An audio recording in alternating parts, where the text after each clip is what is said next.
What is up, Fight Hype family? Man, I've missed you guys. Haven't been able to get on these lives since Naoya Inoue knocked out Nonito Donaire back in June. But we are back with Fight Hype Live for round by round tonight from Barclays Center in Brooklyn. I'm holding it down at home in Las Vegas, but we are live for Garcia Benavidez tonight. But right now we're already underway in the co-main event. Adam Konoski, who got knocked out twice by Robert Helenius in a really bad style matchup, is back in there with really accomplished Turkish heavyweight, accomplished in the amateurs, that is, Ali Eren Demirezin. Forgive my pronunciation there, but right now Adam Konoski is just unloading, looking like the Adam Konoski that was 20-0. Big left hook by Adam Konoski at the bell, and Adam Konoski just showing the nonstop going and combination punching that got him to 20-0 until he ran into a guy with some range and some length and power and Robert Helenius. But Konoski back in front of a style he looks comfortable in tonight. And that was a good first round. But, in between rounds tonight's the main event, of course, Danny Garcia, the former king at 140, the former WBC champ at 47, making his first fight at 154 pounds against Jose Benavidez, who was a superstar talent, but never was able to deliver on that talent, problems outside of the ring and things like that, keeping him from his potential. But that is the main event tonight. There's a lot going on in boxing. Hasim Rahman Jr., his fight was just canceled with Jake Paul about an hour and a half ago. That fight was scheduled to be right there in New York a week later at Madison Square Garden, but apparently because of some weight issues, Jake Paul he's saying that Rahman has pulled out of the fight, but it actually seems like it's a decision made by the Jake Paul team for the fight to be over. So definitely a lot going on in boxing, but here in round two for Konoski and Demirezin, and Konoski looks like he's moving his head a little bit more here, but looks like he's just going to look to unload his combination punching. His punches can, at times get sloppy, but he is a proficient combination puncher if you're in range and if you're staying in front of him. Good body shots by Adam Konoski right here, but he's eating a good right hand and then an uppercut by Demirezin, whose only loss was to Ife Ajagba, who we haven't heard of really since getting outclassed by Frank Sanchez on that Fury Wilder 3 card last October. But good exchanges. If you guys aren't tuned into Showtime right now, good uppercut by Demirezin, but Konoski keeping Demirezin along the ropes and pounding away with combinations. Nonstop work rate from Konoski, who looks like he's on a pace to throw almost 100 punches around right now. Good uppercut again by Demirezin. That's the shot that's getting through. That punch, Konoski had no defense for it against Helenius. Konoski really had no defense for Helenius, period.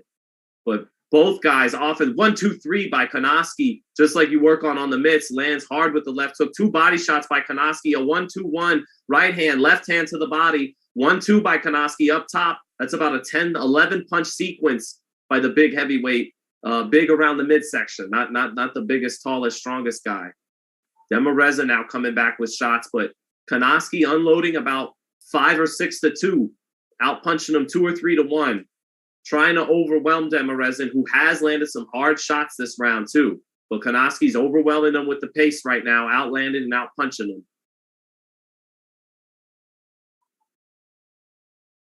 Konoski trying to use his own version of the shoulder roll, but he eats a right hand as he tries to dip away from the 1-2. Konoski eats another right hand over that low left hand, that kind of shoulder roll he's trying to pull off ineffectively. But now he comes back with 4 or 5 punches, gets Demirezin on the ropes. Demirezin gets it back into the center of the ring. They trade left hooks. 1-2 by Konoski. Nonstop work rate by Adam Konoski. Polish fans ringside going crazy. 4-punch combination by Konoski, winging his left hook and his right hand up top. Then invest back down to the body. Good body work by Adam Konoski all round long. Got to look at these punch stats because he may have reached 100 punches this round. Oh, good right hand over the top by Ali Demirezin, but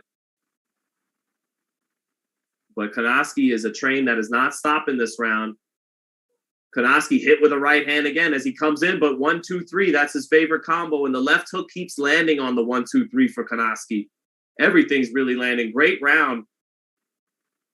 good smile from Ali Demirezin. He ate some of Konoski's best shots and just kind of smiled at him to end the round. 2-0 Adam Konoski for sure. But Demirezin hanging tough and landed some hard uppercuts and some hard right hands.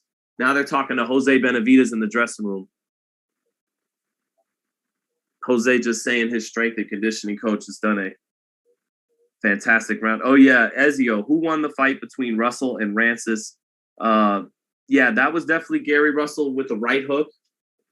And Gary, in this fight against Rancis and against Postal, two kind of long-range counterpunchers, they did snipe him at long range a few times.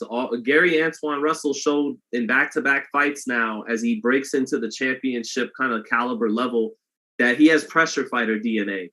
Me and my man BT were talking before the fight, and he kind of reminds you a little bit of Sean Porter at 140 pounds. But he has the DNA that's necessary to be a great pressure fighter, in that he has a motor, he has a second and third gear with great conditioning, and he's willing to stay on that front foot all night. And he's shown an ability to take a shot coming in. Going forward, he'll have to work on his slickness coming forward, because that's his style that he's definitely settling into. He's a pressure fighter. Very naturally, he works his combinations to the body and to the head, but you can tag Gary Antoine coming in. He's not the hardest guy to find, but I do really like him at 140. And him and Brandon Lee are the two best 140 pounders on the rise, and their styles would make for a war down the line and they're both lined up with Showtime. So I think 18 to 24 months from now, you should really start, we should be angling towards those two fighting in a title fight at 140 on the PBC side of things. But back to Konoski, a round in, or third round in, Konoski is still being relentless. Big left hook just lands for him. A lot of investment to the body by Adam Konoski and nonstop body punching. Demirezin taking the power well, though, and not as active as Konoski, but he is accurate when he gets off too, and he looks comfortable in there about what's coming back. And Konoski's face is showing a little wear from some of these shots Demirezin's landing. But exciting style matchup. Oh, good uppercut again by Demirezin. Konoski starting to swell around the face. Left hook, right hand lands for Demirezin right in the center of the ring in the third round. Maybe momentum change happening here. Good left hook by Demirezin, who's been losing the battle of the left hooks as they exchange, but he won it that time. Minute left in the third.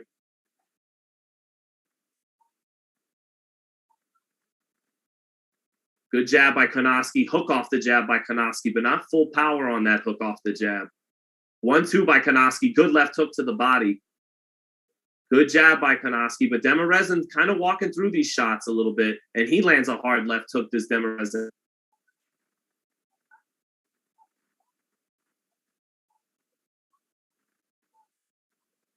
Double jab by Demirezin. Konoski getting a high guard up, and then an uppercut by Demirezin, but left uppercut lands for Demirezin, a right hand. I think he's winning this round right now, guys. About to be 2-1 for Konoski. If you're Konoski, you're a little concerned with how comfortable this guy is walking through your shots. And on the other side of things, he's busting your face up when he lands. Oh, hard two-piece by Ali Demirezin. Very hard two-piece. Konoski, lazy defensively, kept his hands down. He tries to return fire, and that's it for the third round. That's the round for the Turkish heavyweight, Ali Demirezin. That's 29-28, Adam Konoski.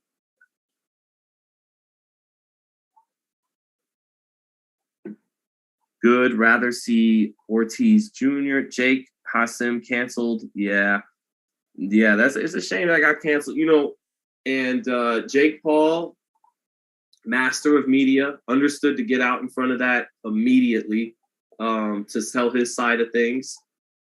His side, will point to critique Rahman for not being in the kind of shape he needed to be to keep the New York State Athletic Commission comfortable with the original agreement. Once they saw the weight that Rock Jr. was at, they said, we in good conscience, we got to move this to 205 because this kid's going to take off too much weight too soon. So after that point, it becomes a little bit of he said, she said at this point, because Jake Paul is saying upon the 205, his word is that Rahman said, well, actually, I'm coming in at 215, and I'm not trying to get in a pound below. Whereas, we don't know if that's true. Fighters cut 10 to 15, sometimes more pounds than that in the last week of a weight cut. Some of them cut 10 pounds in the day before the fight. So it's not uncommon at championship levels for Rahman to make a kind of cut he still had to make between now and August 6th. Big left uppercut, right hand by Demirezin. So, it's I don't think it particularly looks good for anybody that the fight's off. But Demirezin just a moment ago really landed a hard two-piece left uppercut, right hand combination. And Konoski is still throwing, still being more active, but right now Demirezin's punches are having more of an effect on Konoski when he lands than the other way around. And it's changing the momentum of the fight for the Turkish fighter. Konoski just looks more uncomfortable with the punches he's receiving than Demirezin does.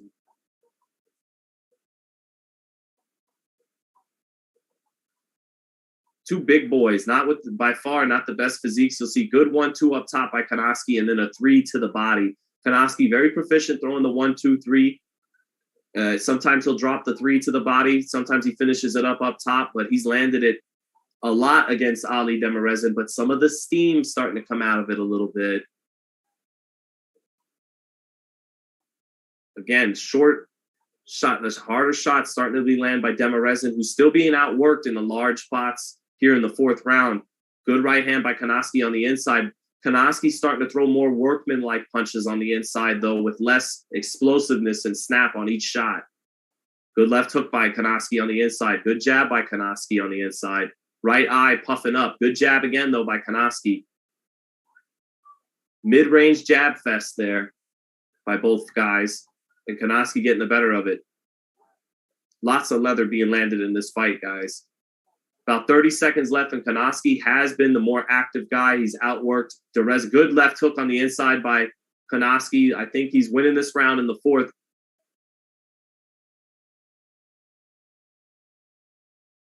Despite some of the things I said about Konoski in this round and the momentum looked like it could be shifting, he is winning this fourth now, just outworking in the center of the ring. Hard right hand, though, by Ali Demirezin.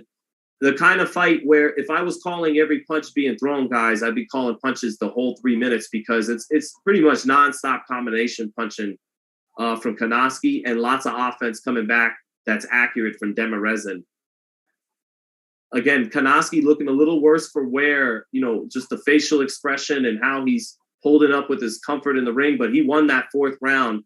Great conditioning in terms of just keep working and keep letting his hands go. He wins that round 39-37, Adam Konoski through 4. Let's see. Danny Garcia has a strong chin, and Benavidez did not do so good in his last fight. Yeah, Danny Garcia actually has one of the strongest chins of this era in this particular chapter of boxing history. None of us can recall someone putting him down. The closest I've seen Danny Garcia to going down was a looping right hand Thurman hit him with in the first round.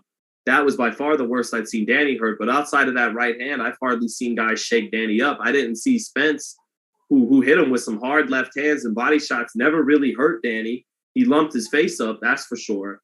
But Danny, in terms of sturdiness, durability, is one of the toughest and strongest built guys, granite chin guys of this era in boxing, I think. And yeah, I agree. I was ringside at Benavidez's last fight, and most people thought he lost that fight. And tons of inactivity. This is going to be Jose's second fight in 4 years. He wasn't active before that. We know the leg injury.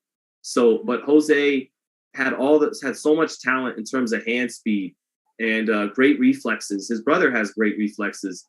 So Jose should have been a superstar, but things happen in life.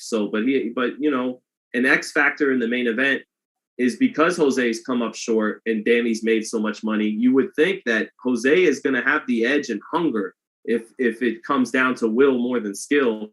And he looks bigger than Danny, even though they both are really a couple of blown up 140-pounders. But Jose at the weigh-in looked bigger, a little taller, longer reach. He's always been a tall kid. So, yeah, we'll see in the main event. But back to the action in the co-main event.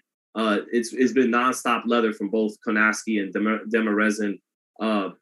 Phone booth, mid-range action. Neither guy trying too much to box. It's good combinations by Adam Konaski. Not as much work weight by Demirezin, but he's kind of showing a better chin in there. And his punches are knocking the head back of Konaski more so than the other way around. He just knocked it twice, knocks Konaski's head back midway through the fifth with a couple of right hands. But Konaski puts that high guard on and stands on the inside and looks to get his work right back. 1-2-3 by Konaski, and then a 1-2. And Demirezin slips at that time. They trade jabs in the center of the ring. Hard left hook to the body by Konaski after a right hand. They trade in this ring, both guys getting gloves up to block what's coming back. Good jab by Konaski. He blocks the 1-2 coming back, but then the 1-2 lands for Demirezin. Another 1-2 for Demirezin, splits the guard of Konaski. Konaski keeping his hands up, blocks a couple shots, but eats a jab that knocks his head back on the inside. Hard right uppercut by Demirezin. Konaski smothers it a little bit. 50 seconds left in the fifth.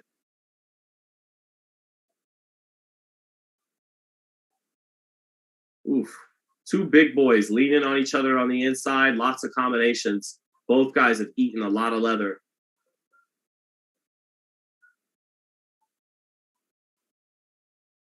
I think Demirezin is having a little bit better round here with 30 seconds left against Konaski. Konaski has been more active in the first 2 minutes, but this last minute, Demirezin really taking it to Konaski, really in the last minute and a half. Actually, give credit to these two heavyweights who may have a lot of, fat around the midsection, but they're throwing a lot of punches per round and really putting on a show. Konaski finishing the round stronger than Demirezin in the final 10 seconds, but I think Demirezin, he knocked his head back a number of times clean.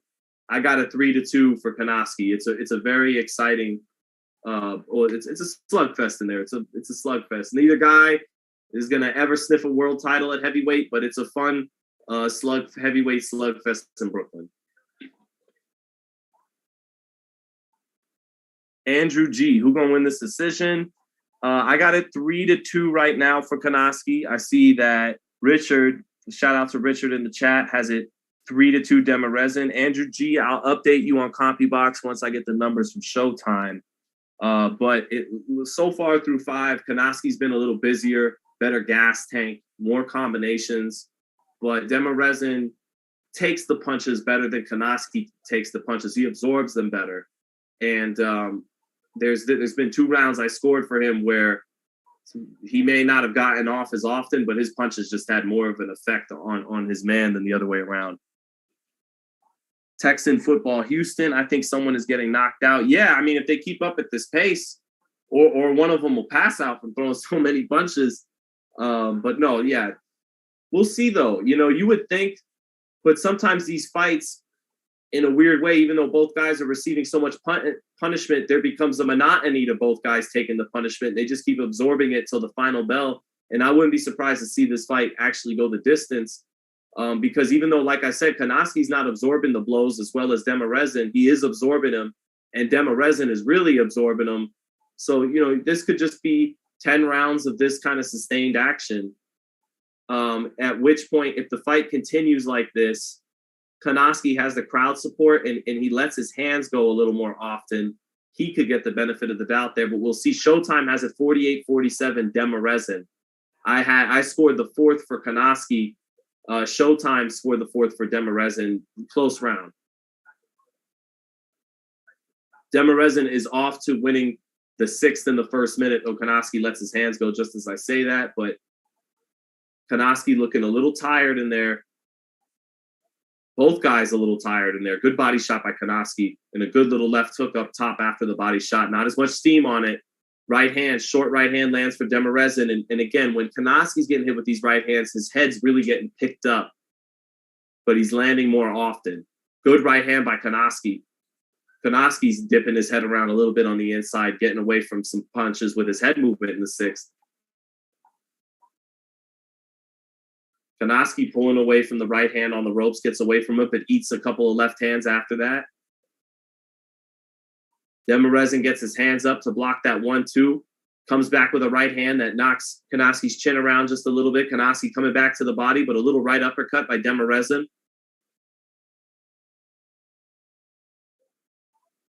Oh, good short little right hand. So, okay, punch stats. We have 129 punches landed through almost 6 rounds for Konoski and 125 landed for Demirezin. That's a cool 254 punches landed through 6 rounds. To do the quick math in my head, that's over 40 punches landed per round total. That means each guy's getting hit with over 20 shots each round. It's a barn burner. The stats are there to prove that.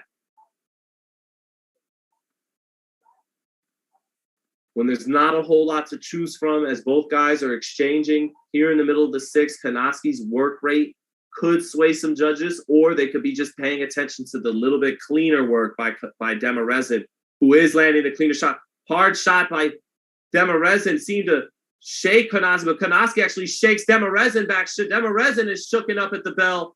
Good finish by Adam Konoski in this war in Brooklyn. Tracy Morgan with the big gold rope around his neck ringside, likes what he's seeing as Showtime shows him ringside. Sway and Raekwon the Chef from Wu-Tang Clan behind Tracy Morgan. But that was a good finish to the round for Konoski. It looked like he rocked. Let's see the replay there, because both fighters were exchanging. Who got rocked? Right hand landed hard on Konoski, and Konoski misses the right hand in return. Konoski's response to getting buzzed was just to open up and keep punching until the bell, and it did a good job. It was a good job playing possum there at the end of the round. Yeah, but upon the replay, Konoski did a good job playing it off by just throwing combinations after getting nailed, but Demirezin landed the cleaner, harder shots in that exchange. He deserved to win that 6th round. I got this fight even, or I could see Demirezin ahead 4-2. Cannot see Konoski ahead 4-2 at this point.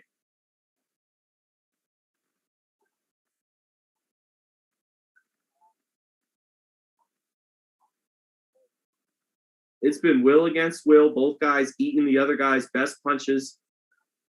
And again, so far, the advantage for each guy is Konoski's getting off a little more often, but Demirezin is landing the harder shots and can take Konoski's power better than Konoski is taking his power. Oh, hard right hand by Konoski. Nice setup. Jab to the body 3 times, and then he jabs to the body one more time and brings the right hand up top to the head off that angle. Nice right hand for Konoski. Demirezin coming right back. Konoski keeping his hands up, eating a couple of hooks around the guard. Partially blocked, but got in a little bit too, but not a lot of steam on those hooks from Demirezin.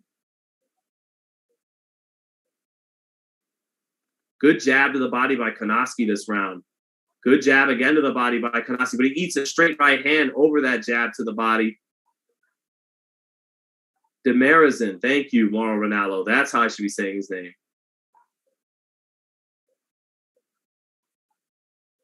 Nice left hook by Demirezin. Demirezin, thank you again, Mauro. Showtime has it 4-2. Demirezin through 6. I could agree with that score. I could maybe see 3-3, depending on how he scored the 4th. Demirezin getting the better of it now. Just the punches lifting up Konoski's head. Demirezin not reacting to, able to catch some of these shots. The ones that does land, he's not affected by it.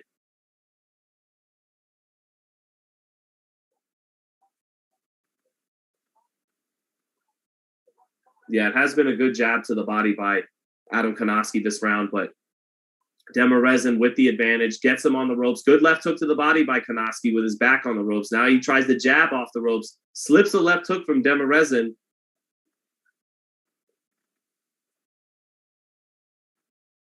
Good 1-2 by Demirezin.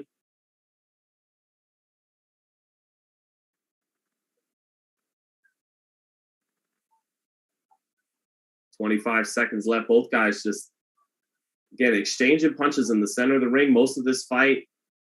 Some boxing by Konoski, some steps back by Demirezin, but for the most part, it's been head-on, two-way action. And, you know, despite, like I said in the fifth, despite both guys landing all this leather, this looks like it is going to go the distance. I think Demirezin, good right hand by Konoski at the bell. Konoski tries to flurry and finish strong, smart in those last 10 seconds, but really paying attention to the work by both fighters. I think Demirezin is landing the harder, cleaner shots and is taking what's coming back better. I got this either 4 rounds to 3 for Demirezin or 5 rounds to 2, but not out of the question that the judges are giving some of these rounds to Konoski that I see and Showtime sees for Demirezin because of that work rate. He is relentless with his punch output.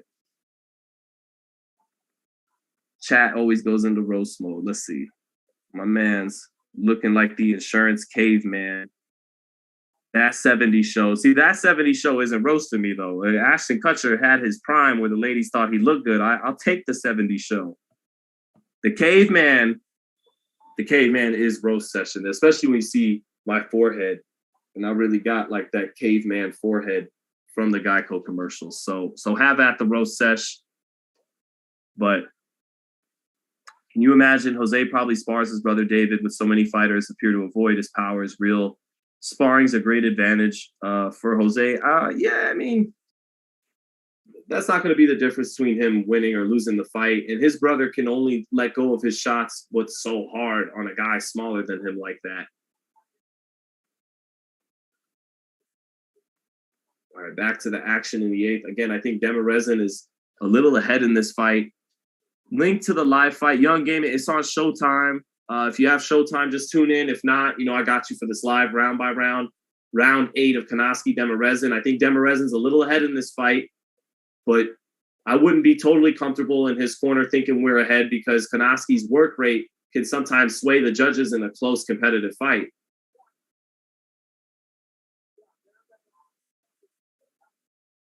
Konoski actually undefeated past the 8th round, 5-0, because he was knocked out before 8 against Helenius in both of those fights. So he's never actually lost by decision. Good right hand by Konoski over the top of Demirezin's jab. He follows up with combinations. Hard 2-piece to the body by Konoski as he follows it up. But Demirezin absorbing his power, taking his power very well. But that was a good sequence by Konoski. He landed a right hand. He followed it up with combinations. Really good 2-piece to the body. But Demirezin taking the power, no problem, all night. Showtime has Konoski down 3 points. I could see this fight maybe closer than that. And Konoski is winning this 8th round. He's having his best round in a while.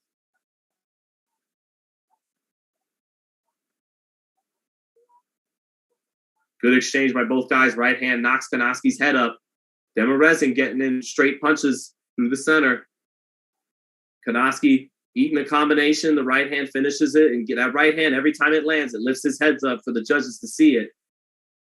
Less than a minute in the 8th. I think Konoski's winning this round, though. Good right hand by Konoski. I mean, right over the top of the jab, but Demirezin just takes it. He eats that right hand for lunch. And then even when he hits Konoski with a right hand without full extension on it, it lifts his head up. It lifts Konoski's head up. But Konoski can land a Sunday right hand, and Demirezin just eats it. Konoski tired in the 8th. 20 seconds left. I think he's still ahead in this round, but looking a little tired to close it. Demirezin breathing hard, too.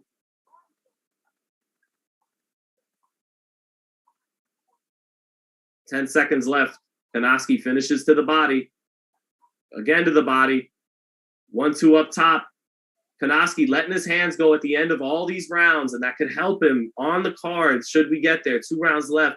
And they show Rolando Romero in the Barclays. He was just had his 6th-round TKO fight with Tank Davis in that same arena 2 months ago. And a big smile by Rolly Romero, man. He's enjoying his fame as it is here. Let's see. Thank you, Wild Roses, for the exit. I appreciate you, brother. Richard, I did hear about the Jake Paul cancellation. Little bit of he said, she said when it comes to that. You know, obviously, when you agree to a contracted weight, it's professional. You got to come in at that weight that you agreed to on pen to paper. But that said, there's a difference between the commission notifying you we're only going to have this fight at 205 now, and then your team calling the fight off, and then there's difference between that and Rahman, quote unquote, pulling out of a fight. So, you know, we haven't heard Rahman Jr.'s side of things quite yet. So, but we'll see.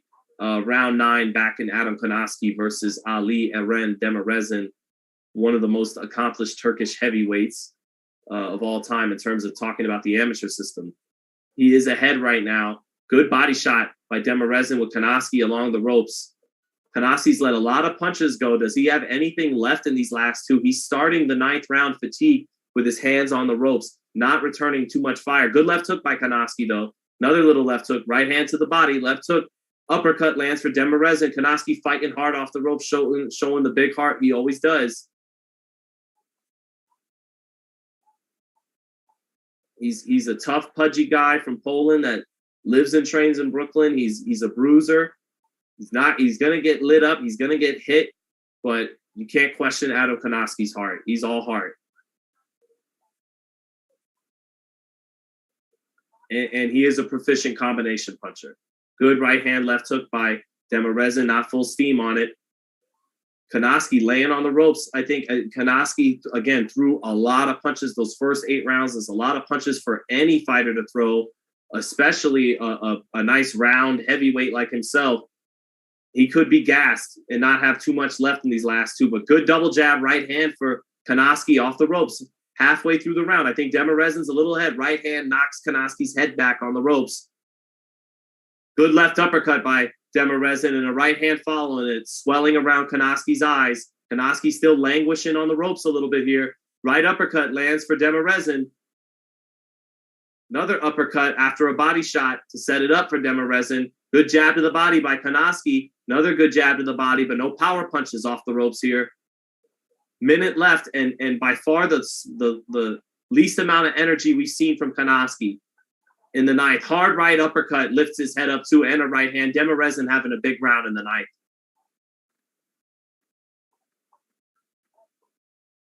Konoski with a 1-2-3, but this one's off the mark. Couple of jabs land, but that jab is tired now. It's not as stiff to the body as it was a couple rounds ago.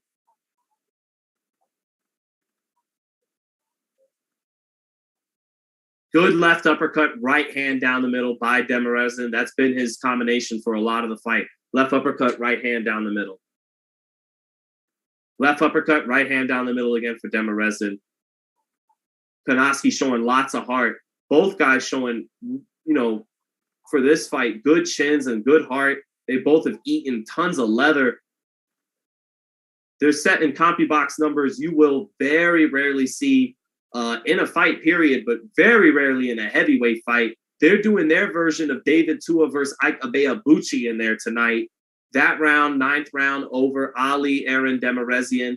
I got Demirezen ahead in this fight. I think he should be on his way to a decision, but if he lets this 10th round get away from him because of Konoski's nonstop work rate, he could let Konoski salvage a draw. But Konoski ate a lot of punishment in the 9th and showed very little energy because he expended so much in the 8 rounds before. I don't know if Konoski has too much left to give in this 10th round. We'll see. Let's see. Emerald Crown. Benavidez, the Ecuadorian monster. I hear you. We were so quick to call him the Mexican monster, but we forget his mom is Ecuadorian. I get it. We got to start calling him the Mexican / Ecuadorian / American monster. Andre ducking me, says Trayvon Davis. Jamal ducking me. What round is it, says Bianca Lonesboro. Bianca, we're in the last round of the co-main event. Adam Konoski, who looks like he's on his way to his 3rd straight loss unless he can pull out a big 10th round. But next up is main event time. Good jab by Konoski, hooks off the jab, not a lot of energy on it, but he starts the round landing his first 2 punches. Let's see if Konoski can summon something in the final round. Hard 1-2 by Demirezen. Again, every time Demirezen lands the right hand, it knocks Konoski's head up, and Konoski is swelling around that left eye and has some blood running from it from eating all those right hands. But Konoski has given 110% tonight. He always does. Sometimes when a guy gets knocked out, they get gun shy. He certainly hasn't been gun shy. He's just been outgunned at times. But it's been a gunfight. Another right hand just knocks that head straight up for Konoski. And that's with the tone of what's happening here in the first minute of the final round. Both guys getting off leather, exchanging in the center of the ring, but that right hand from Demirezin that knocks Konoski's head up every time kind of caps every exchange right now here in the 10th.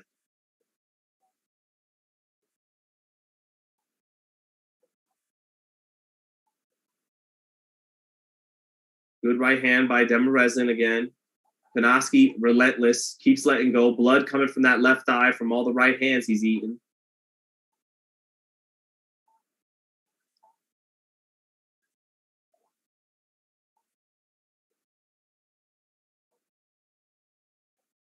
Just been a fun heavyweight fight, man. Non-stop action from the opening bell. Combination punching both ways. Props to both guys who don't look like they're in shape, but are actually showing more of a gas tank than some guys who do have the six-pack in the physique.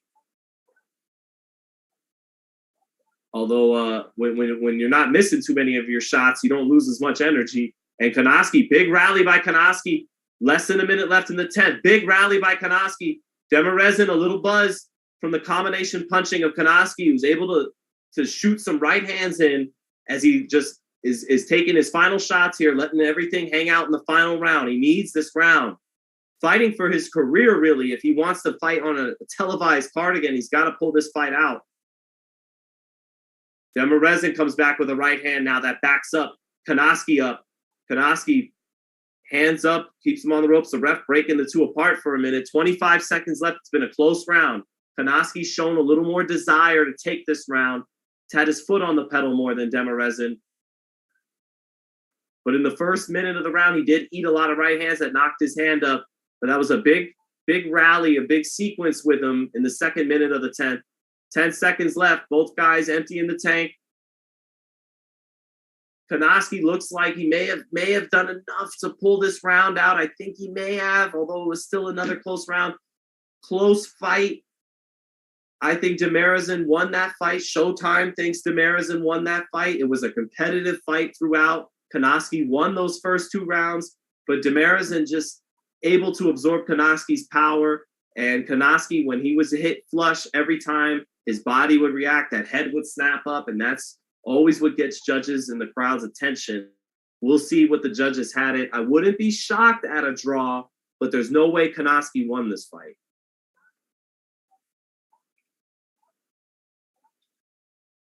Shout out to Samantha Sanchez. Yeah, Sean Anthony, Aaron Judge is on fire, brother. He's going to become like the sixth dude to hit 60 homers. Absolutely, Aaron Judge is carrying the Yankees right now. Let's see what else, Chad. Do I have a personal channel? I don't. It's FightHype. That's it. Thank you for asking, though. Tank ducking Garcia. That is certainly not factually true. I think that it's not advantageous to make that fight on the Golden Boy's side yet, especially when you have a southpaw at the same weight class in Jojo Diaz, who just gave the undisputed champion of the division, Devin Haney, the toughest fight of his pro career. He won 4 rounds in that fight against Devin Haney. That's arguably 3 or 4 more than Kambosos was able to in June. So if you're Ryan, you haven't even been in a title fight yet. You've hardly faced former world champions. Diaz has shown he can compete at the highest level in the division. He's the exact same height as Tank. He's a southpaw like Tank. He's going to be relentless and give Ryan the experience he needs. You got to, if I'm Oscar and Golden Boy, I got to put my kid in there with Diaz first to season him a little bit before I put him in there with Tank. So if anything, the holdup is factually on the Golden Boy side. I think PBC wants to make that fight ASAP, obviously on their network, but in my mind, I want to see Garcia fight Diaz first and get a look at that height and that build and that southpaw. Obviously Diaz is different than Tank, but I just think it would do. I think it would really help him in his seasoning to get ready for a tank. Just like I said earlier this year, Virgil Ortiz would have been best served facing a Rashidi Ellis to get ready for the Crawfords and the Spences of the division. But that ship sailed. Rashidi's on PBC now. So does anyone know if Gary Antoine Russell won? Gary did win. Yeah, he won by a nice little right hook landed. Some people didn't like the stoppage, but he dropped Rancis Barthélemy with a really short right hook. Nice, crisp, short right hook. He ate some shots. He's a guy that you can punch as he's coming in because he's a pressure fighter. He's there to be found, but he has the tools and the DNA to be a successful top-level pressure fighter, because to be a great pressure fighter, you need a great motor, and he has that. He has a second and third gear. He gets stronger as the fight goes on. He's not afraid of what's coming back to get where he has to go on the inside. He's proficient punching with both hands to the body and to the head. He has a high work rate. So Gary Antoine looked good earlier, and he shows the right DNA to be successful at the championship level as a pressure fighter. But let's see what this verdict is in the co-main with Adam Konoski and Ali Aaron Demirezen.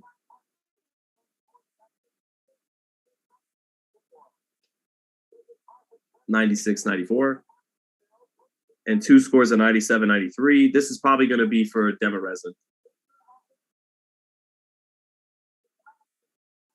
Yeah. Demirezen wins the fight. He is now 17-1 with 12 knockouts. Good call. Good decision. Props to the judges. Konoski sells a lot of tickets in Brooklyn. There was a lot of red shirts in the crowd I can see on Showtime. A lot of Polish fans. But the right man won the decision. I thought this fight for Demirezen came down to will and more than skill, in terms of he was just able to absorb the power of Konoski better than Konoski was the other way around. Konoski got off to a good start in this fight, and if his power could have had an effect on Demirezen, then he probably, because he was hitting him so much, if he had the right power, he either would have knocked him out or had enough to keep him off. He had neither. And so Demirezen, Konoski throwing 100 punches around began to fade, and Demirezen wins this fight. So, but a fun fight. Demirezen, no threat to Tyson Fury, Usyk, Joshua, Frank Sanchez, Andy Ruiz. No threat there, but you need heavyweights like him for those guys sometimes. And the next level of guys, the Joe Joyces and the Daniel Dubois and all Jared Anderson on the rise. He'd be a good matchup for Jared Anderson on the rise. So do you work for the PBC or for Floyd? I work for neither. Yeah, full transparency there. Rip GG. Do not work for Floyd Mayweather or PBC, but I have done some articles in the past. Not in a little while though, but if you look me up, I've done some articles for PBC. I did a piece for the PBC site on Lamont Peterson with Barry Hunter I was proud of. But no, man, I just work here for FightHype, the best channel in the world, and, do my thing with Sean Porter on the Porter Way as well. So, but no, that's currently what the situation is. Thank you for asking. People think Crawford is indestructible, but he got some major flaws and holes in his game. Crawford is a better fighter out of the left-handed stance than Ocampo. And he was hitting Spence with counters until the body shot. So how's Demi Moore? I don't know. I haven't seen her since like 2005 on red carpet VH1 appearances with Ashton Kutcher. But no, I definitely didn't create FightHype. That you guys check the page to see the founder. But Castro versus Putin. Oh man, that'd have been a good fight. The Russian amateur system and the Cuban amateur system are two of the best. Castro was Cuban, but he was really a Spaniard. So can I count him as a Cuban boxer in that fight? I don't know. That's a good question. Let me see. Okay, so back to Crawford though. People think Crawford is indestructible, but he has some major flaws and holes in his game. Well, I don't know about major flaws, but yeah, he's been out of that southpaw stance, which is definitely his best stance. The right hand's been landing on him. in a number of fights now. Jose Benavidez Jr., who's the main event in 15 minutes, landed his right hand plenty of times against Crawford at distance. Sean Porter landed that right hand a number of times. Mean Machine arguably dropped him with the right hand. Gamboa, going back to 2014, hurt him with the right hand. And that's kind of textbook boxing. The right hand works against the southpaw. Spence isn't a southpaw. So how does that play out? How does it play out when the best punch against Crawford is always the right hand, but Spence is a southpaw? And then on the other side, Crawford always, like Pacquiao and Lomachenko, a master at getting to that outside foot when he switches southpaw against the orthodox guy. And so that gives him that killer angle when he steps that foot out to the outside of the orthodox against another southpaw that's not there. So there's a lot of ifs heading into that fight on the X's and O's. That's why it's a fun fight to jump into. I wonder, does Crawford try to do the same thing he exploits on switching southpaw against orthodox by switching orthodox against the southpaw? I wonder if he tries that out. I imagine that him and Bomac are going to try that out. Are you CEO of FightHype? What's your role? I try to listen to The Rock and know my role and shut my mouth. No, I'm just being funny. It's just whenever someone asks, what's your role? I was born in 1991, so I immediately think of The Rock. I got a lot of respect for you, man. A lot of guys have an agenda when discussing boxing, and you don't. Thank you, brother. I appreciate it. I really don't, man. It's boxing. It's boxing. What's the point? To take out your objectivity will ruin your ability to see what's actually going on in front of your eyes. If you keep wanting one guy to win, you're going to miss out on appreciating and enjoying the reality of what the other guy's doing. And I remember as a hardcore boxing fan, I ruined a lot of great fights for myself like that. Just rooting for the guy I wanted to win. Whereas if I would have just kicked back and enjoy and let the fight play out, however it's going to play out, and enjoy it for what it is instead of trying to make it what I want to be, that's how you really, are able to grasp the great performances and see the little nuances the guy's doing and appreciate it for what it is and all that kind of stuff. So that's something I kind of learned as a boxing fan, that once it became time to do media stuff, there's no way I was going to get to any truth sticking with the fan shit because it clouds judgment too much. Let's see. I got Garcia in a 12-round decision. I'm interested if he can maybe, I mean, that makes sense because Garcia hasn't always shown that one-punch knockout power after 140. He hit Brandon Rios with a lot of punches before he got him out of there. Same thing with Paulie Malignaggi. I don't think he never dropped Robert Guerrero. Keith Thurman had the power to drop him. Other guys stopped him. So yeah, I get not being sold on Danny's power at 54, but Benavidez, his last fight, with those questionable legs, all he did was go forward against Torres in last November. He had no lateral movement and no fighting off the back foot, did Benavidez. If he's just going to fight coming forward all night, that gives Danny the opportunities to get off that left hook that he really never got off against Errol Spence, who's so good at range and dictating off the jab and keeping it long so he knows you're out of range off that jab and can't really throw the hook from there. Danny was hardly even able to get it off, let alone land it. But back to that left hook, if Benavidez is just going to fight like he did last November, his best Canelo versus Saunders and Plant impersonation, hands up, coming forward and just trying to kill the body with a big left hook or a big left hook up top, he could walk into something and Danny might get the knockout tonight. But on the other side, a big X factor, the intangibles, there's a chance it favors Benavidez in terms of hunger because it's well known in the boxing world that Danny's very comfortable. He's made a lot of money in boxing. He owns multiple homes and owns multiple businesses, and that he's very comfortable and does not need to fight anymore. Benavidez is not in that situation. He's a guy more fighting because he needs to fight tonight. And there's always a potential in that scenario that the guy who needs to fight has an edge in the hunger. But will Danny's skills be so far ahead of Benavidez? Will he be a step ahead of Benavidez, who might just be aggressive all night and just be a step ahead, walking him into shots to where that kind of thing won't matter? For Benavidez to get that to matter, it's going to have to get the fight to deep waters. And he's had 2 fights in 4 years. Are we really going to expect a guy to have this great conditioning and late rounds? And we'll see. Garcia is clearly the favorite tonight, but 2 things is Benavidez looked bigger at the weigh-in, and you would think he may have an edge in hunger if it comes down to it late in a fight. Who wants to bite down for it more? Who needs it more? Not even people sometimes say who wants it more. Sometimes it's who needs it more. And you would think Jose Benavidez needs this more than Danny Garcia. But if the skill gap's there, that stuff doesn't even come into play.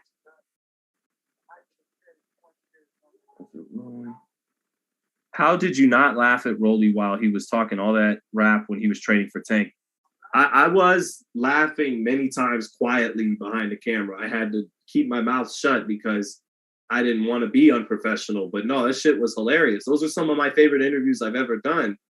Talk about having it easy, you know, to just basically have a kind of character, a kind of guy that you could just put the camera on and have fun with and throw questions, anything you feel like asking, and not worry about offending him really and all that. That was fun. And he should, you know, that was fun, man. That was fun. I was proud of how we were able to help promote that fight. And that was fun. I hope you guys enjoyed it too. Garcia clips him with them no-look left hooks. Benavidez will be on Queer Street. I mean, that, like I said, that's in play if he's going to fight the way he fought his last fight against Torres. If he's just going to be on his Canelo versus Plant and Saunders and impersonation, and well, that's just how Canelo fights, period, these days at 68. But just coming forward and staying completely on the front foot and looking to load up. If he does that, then yeah, he could easily walk into something. And Danny, when he's not fighting the fast guys, his quickness shines through a little bit more. When you come right to him and he's able to be the boxer, that's when he shows you some cute looks and the nice. He has his own little shoulder roll and counter shots and sophistication in there. And Danny can do some nice things in there with the right style. So let's see. Who do you see Wilder fighting next? I don't know. That's a good question. Charles Martin is always a name that seems to make sense.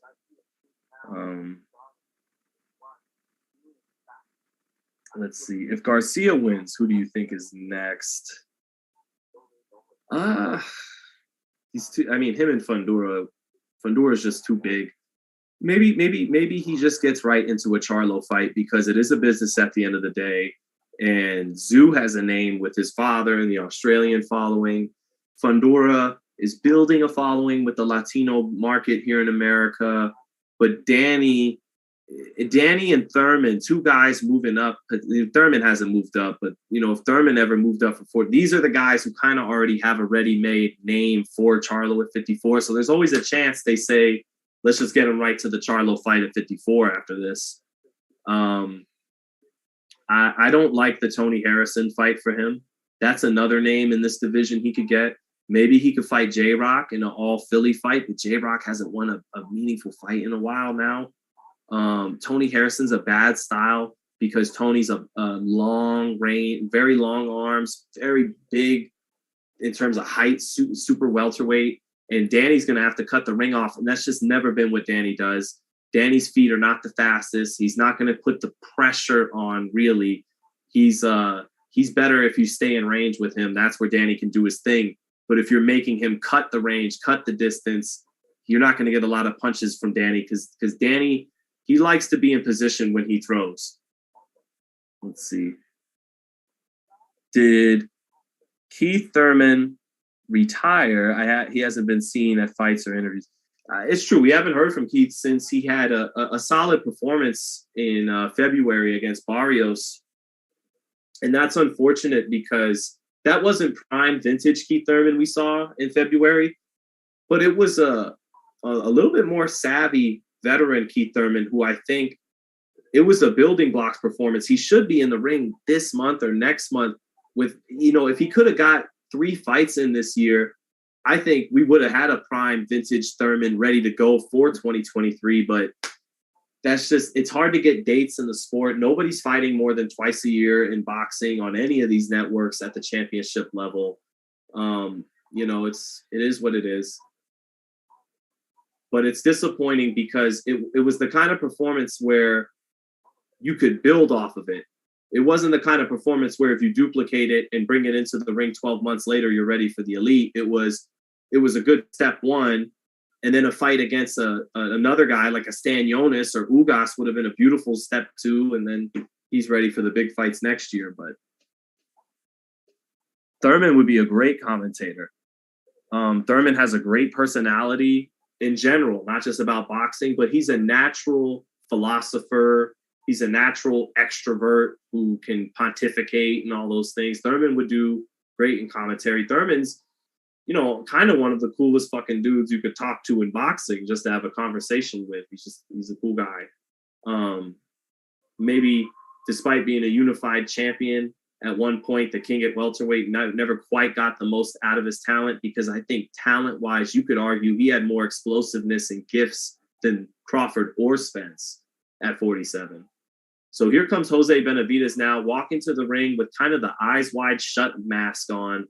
He's got the shiny, sparkly sequins mask, the face completely covered, coming in with the blue robe. Kind of, let me listen in. Almost sounds like creepy operatic music. Now he does the X, almost hearkening into his Bernard Hopkins with a mask on and Xing his hands up. No, it is mariachi, it sounds like.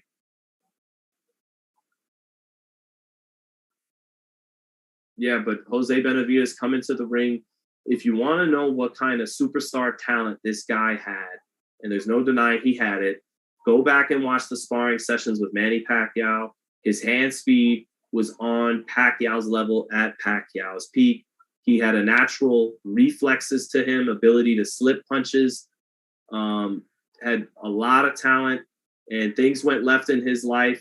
His brother, David, has picked up the slack for the Benavidez clan, but a chance to rectify things tonight here for Jose, who by Terrence Crawford, we haven't had an update since the Porter fight, but Terrence Crawford always said this man, Jose Benavidez Jr., was the toughest fight of his career as a professional.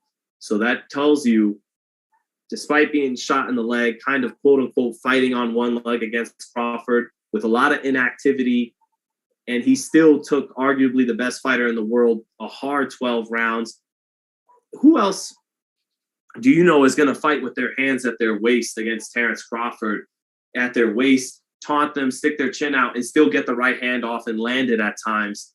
Benavidez had moments like that early against Crawford.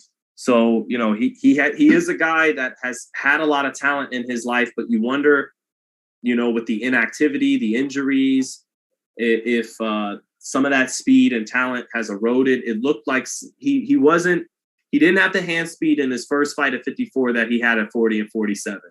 So we'll see if after one fight at 54, the kind of opportunity that he's probably very motivated for, if he's a little zippier tonight, is Benavidez. If he is, that makes it a tougher fight for Danny, that's for sure.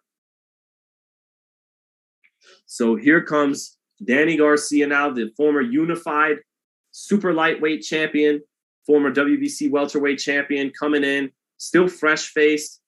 Doesn't have the look of a guy that's drawn, that's taken a lot of punishment in his career. Still, fresh-faced guy, looks young, in his 30s, but can still pass for his late 20s.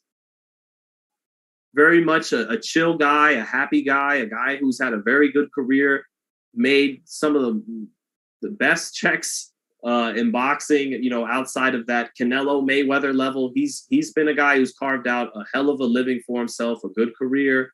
Had some close fights. Some people thought he lost to Herrera. Some people thought he lost to Lamont Peterson, but a good guy.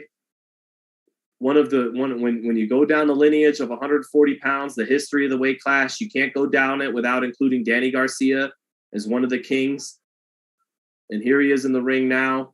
He in his zebra print, yellow robe, but with zebra print trims for Danny Swift Garcia. First time in the ring tonight in, let's say, 12, 13, 20 months. It's been 20 months since Danny's been in the ring,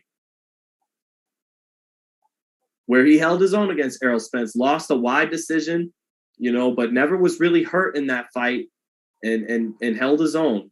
Got lumped up, but put up a good fight against Spence, relatively speaking. Let's see here. Barclays Center seems dead, barely any crowd noise. Well, I mean, Danny is coming off a loss. He hasn't fought at the Barclays since a loss to Sean Porter. And Benavidez too is coming off a draw and a loss. I don't think Benavidez has won a fight since 2018. So it's not like there's a lot of momentum here, but Danny still with that base of fans, the Puerto Rican American fans, the East Coast fans, he's still able to draw a decent portion of a crowd tonight. Pretty good, not bad for a guy coming off a loss, coming off inactivity. Tail of the tape, Benavidez with a 3-inch reach advantage. He's also 4 years younger than Danny, who is 34 years old. Danny is 34, doesn't look like it, physically, in great shape, still, no wrinkles in his face, and hasn't really taken punishment in his career to the point that it can affect him. But he is 34. So we'll see. Maybe he's a little older than we think. John Fogerty commenting, folks. It ain't me. I'm no senator's son. Yeah. Let's see. Didn't Danny unify the division at 40? He did. He won the WBC from the late, great Eric Morales. I'm talking career. He's alive still. The late career Eric Morales.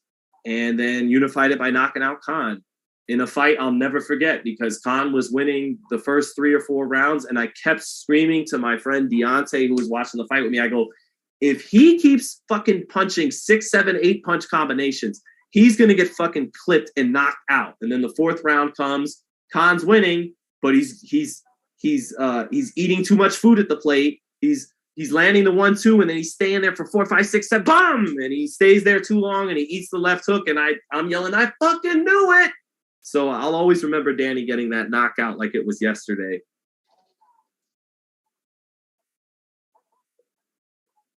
Appreciate you, RamX27. Hope you're right, man. So, Showtime or ESPN needs you, bro. I agree, James Ray. We got one day we might get there.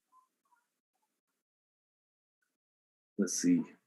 Okay, Benavidez getting his intro, 21-1, 18 knockouts. Again, 3-inch reach advantage, taller than Danny, 4 years younger, certain intent, hunger, needs to win this fight more than Danny. That's a fact. So certain intangibles may be on the table for Benavidez Jr. in his favor tonight. But the resume, the experience, the skill, the punching power goes to Danny Garcia.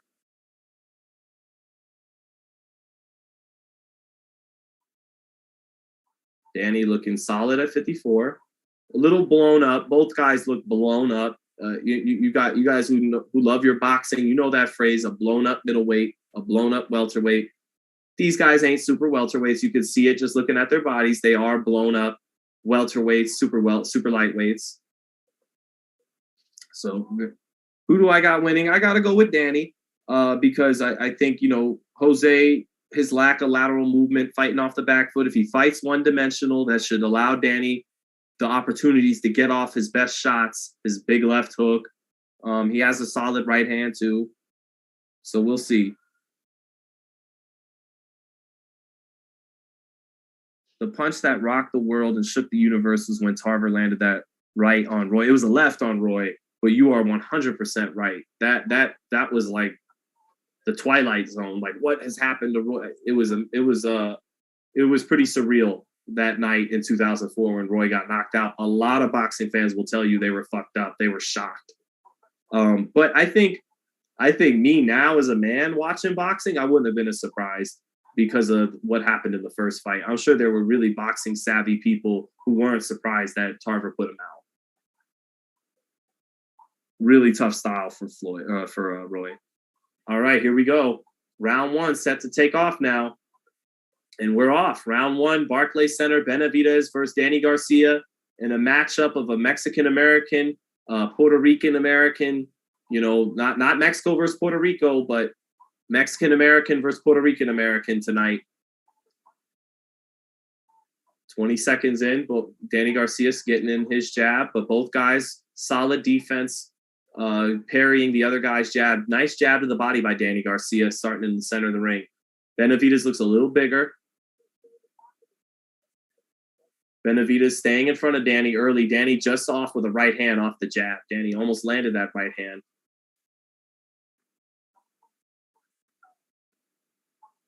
Benavidez tries a right hand, but Danny gets his hands up, falls into a clinch, and bangs away with his free right hand in the body. Good right hand to the body by Danny off the jab. Nice jab to find the range, and he slaps the right hand to the body. Benavidez coming forward, but Danny with good parrying. He catches 2 punches on the gloves and comes back with a nice 2-piece to the body. Now Benavidez lands his jab after eating those 2 body shots. Good right hand to the body by Danny Garcia off the jab. Good body work in the first minute, 20 seconds for Danny Garcia. Now Danny showing the shoulder roll a little bit, steps off, rolls his shoulders to get away from 3 punches by Jose. Jose shoots a 1-2, but Danny gets the hands up and digs to the body after catching.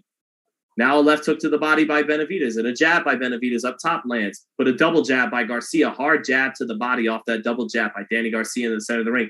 Hard jab to the body by Danny Garcia, and he loops a right hand to the head. Benavidez blocks the right hand and then taunts Garcia a little bit, but solid first 2 minutes for Danny. Benavidez coming forward short with his jab. Garcia jab to the body, sets it up off the jab to the head. Nice double jab by Danny, and he really sets down on that jab to the body there. Good jab by Benavidez. Benavidez short with the second jab, shoots a right hand. Garcia using the shoulder roll and rolls back with a right hand to the body. Double jab again by Garcia, and the jab to the body landing hard when he throws that double jab. It's a nice jab to the body. Oh, good combination by Benavidez, flashing the hand speed there. It was a little bit of a wild combination, but a hard right uppercut and left hook landed for Benavidez. That was a good shot, good right uppercut by Benavidez to get started. Straight right hand for Benavidez lands at long range. Finds his range a little bit now. Good 2-piece to the body for Danny off the jab. But that combination for Benavidez with 30 seconds left got him into the fight a little bit there. He needed that in the first. Good jab to the body by Danny. Danny off with a right hand after setting it up with the jab. Benavidez gets the hands up to block a right hand, and he smiles at Danny Garcia to end the first round. That's a 10-9 round for Danny Garcia. More consistent, good work with his jab, good boxing and skills, but good body work by Danny. But a nice explosive moment for Jose Benavidez. 30 seconds left in the round. He explodes with some hand speed, lands a hard right uppercut and a left hook, and showed some of that speed he's known for. But that's 10-9 Danny Garcia. Let's see. Left. James Ray Jr., I appreciate you, brother. I really do. Thank you. You bet money on this? Who's winning? Hope Garcia. Garcia 10-9 after 1. We have Tupac Shakur in the chat. Tupac, I am a huge fan. Let's see. All right. Round 2. Back to the action. Benavidez staying again, like I said before the fight, not showing any real lateral movement or trying to fight backwards. He's just staying planted in front of Garcia. Left hook right hand attempted by Benavidez, falls short, but being active to start the second round. Benavidez getting off first to start the second, but nice 4 punches by Garcia, but Benavidez with a high guard able to block what was coming in. Now a jab by Benavidez coming forward. Benavidez backing Garcia up a little bit. Wildly misses with 2 right hands does Benavidez. Garcia using his feet and his head movement to get out of the way. Good left hook by Benavidez. He shoots a couple jabs to the body, and that set up the angle to land a left hook up top. Good hand speed there by Benavidez. Long arms.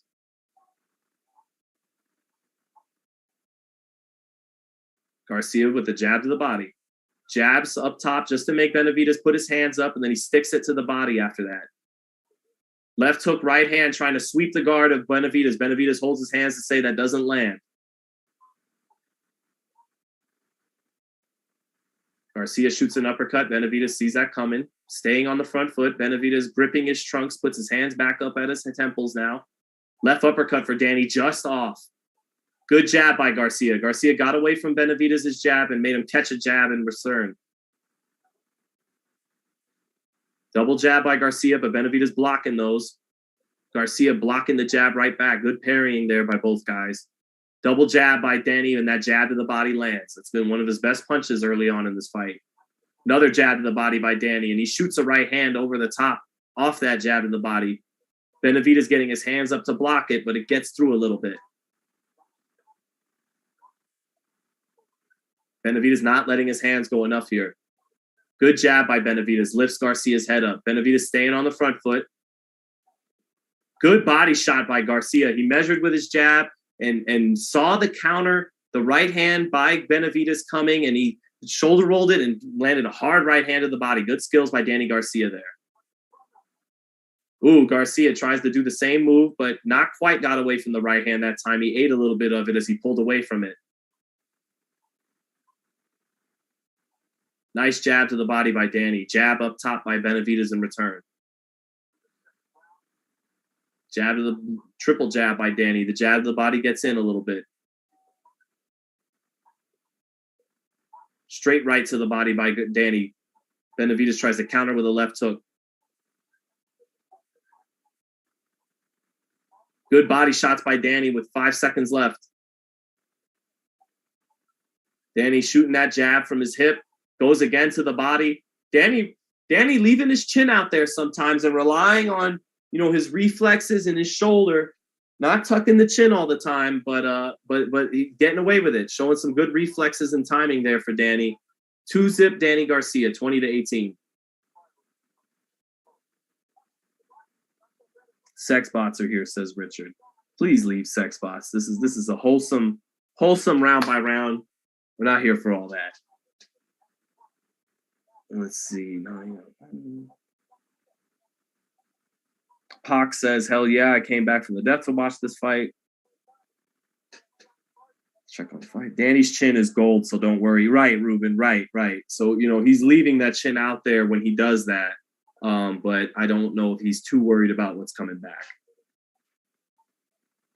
I never seen Danny go for the body so much. Yeah, it is a good body attack right now, and he should stay on that, Carlos. He should stay on that body attack because this kid, his feet aren't going anywhere. So he's there for the body shot every time. You can use head movement and to get out of the way of a head shot.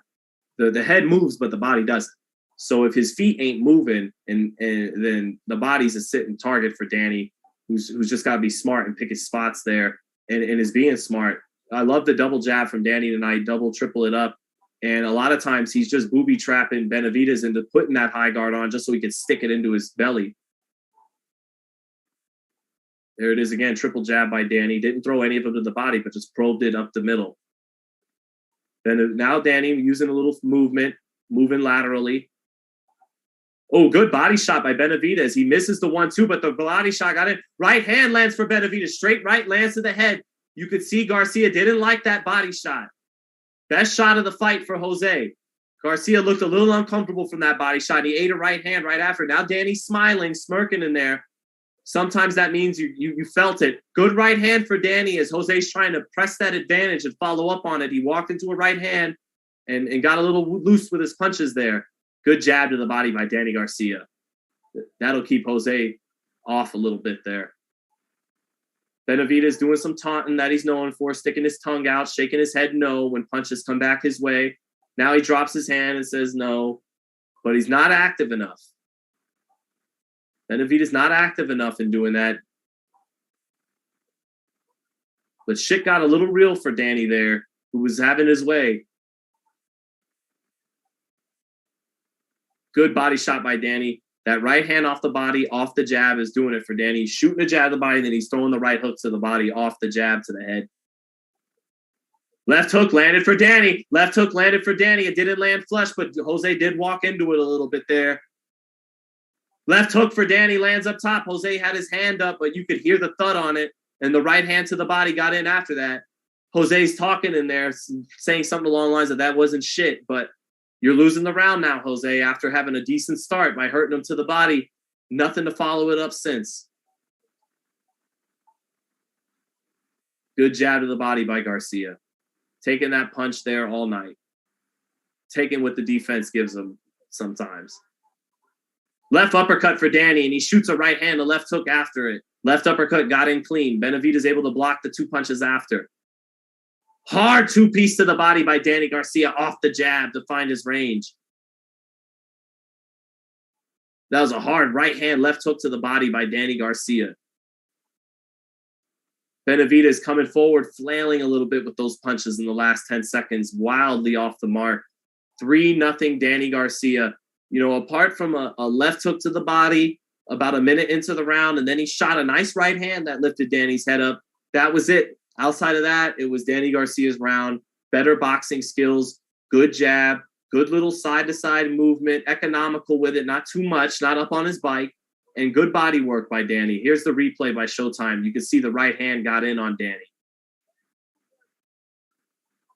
And now, then they show the replay, and bam, hard right hand by Danny, right as Jose opened up. So 3-0, 30-27 Danny. Good body work by Danny. They're showing it on the replays again. Those were 2 hard body shots Jose ate. You know he's feeling those. Who is winning by points? It's 30-27 Danny Garcia. You know, Jose, outside of a right uppercut left hook with 30 seconds left in the first round, and outside of a left hook to the body, followed up by 2 right hands up top. That's about the 5 or 6 punches he's landed through 3. Other than that, it's been Danny Garcia, you know, in control of the fight. Round 4. Benavidez staying on that front foot like he said he would. Like really, that's all his legs allow him to do these days. Oh, Garcia just landed a hard left uppercut. He almost walked Benavidez. He is getting closer in this last minute or two, the last minute of round 3, first minute of round 4, to walking him into something big is Danny. And it may actually be a 29-3 body shot connect advantage for Danny Garcia. He's landed 29 body shots. Jose Benavidez has landed 4 body shots. So huge body attack by Danny tonight. And if Jose just is going to keep stalking Danny all night, it could be inevitable that he does walk into something big. Because Danny isn't more intelligent than he gets credit for, and he'll figure you out if you keep doing this. Good jab to the body by Jose, who is not letting his hands go, because Danny comes right back with a double jab, and he lands that jab to the body. Now Danny shoots a jab to the body and brings the hook up top to the head. Jose blocks it.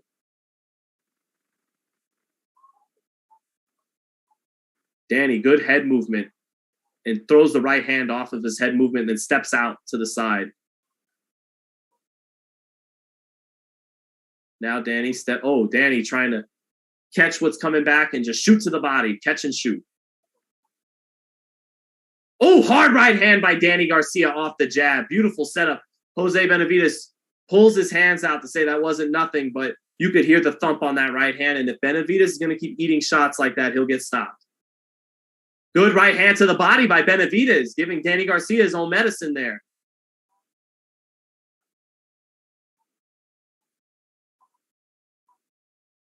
Good jab to the body by Danny. Good jab again to the body by Garcia.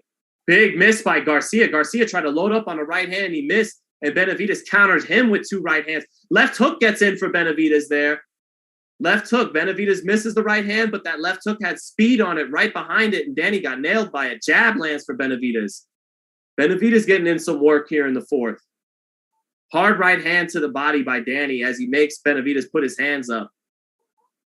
Another straight right to the body by Danny. But Benavidez with his big balls as always, machismo. Jose Benavidez never lacks for machismo. Nice sharp jab by Jose Benavidez. Fun round down the stretch now.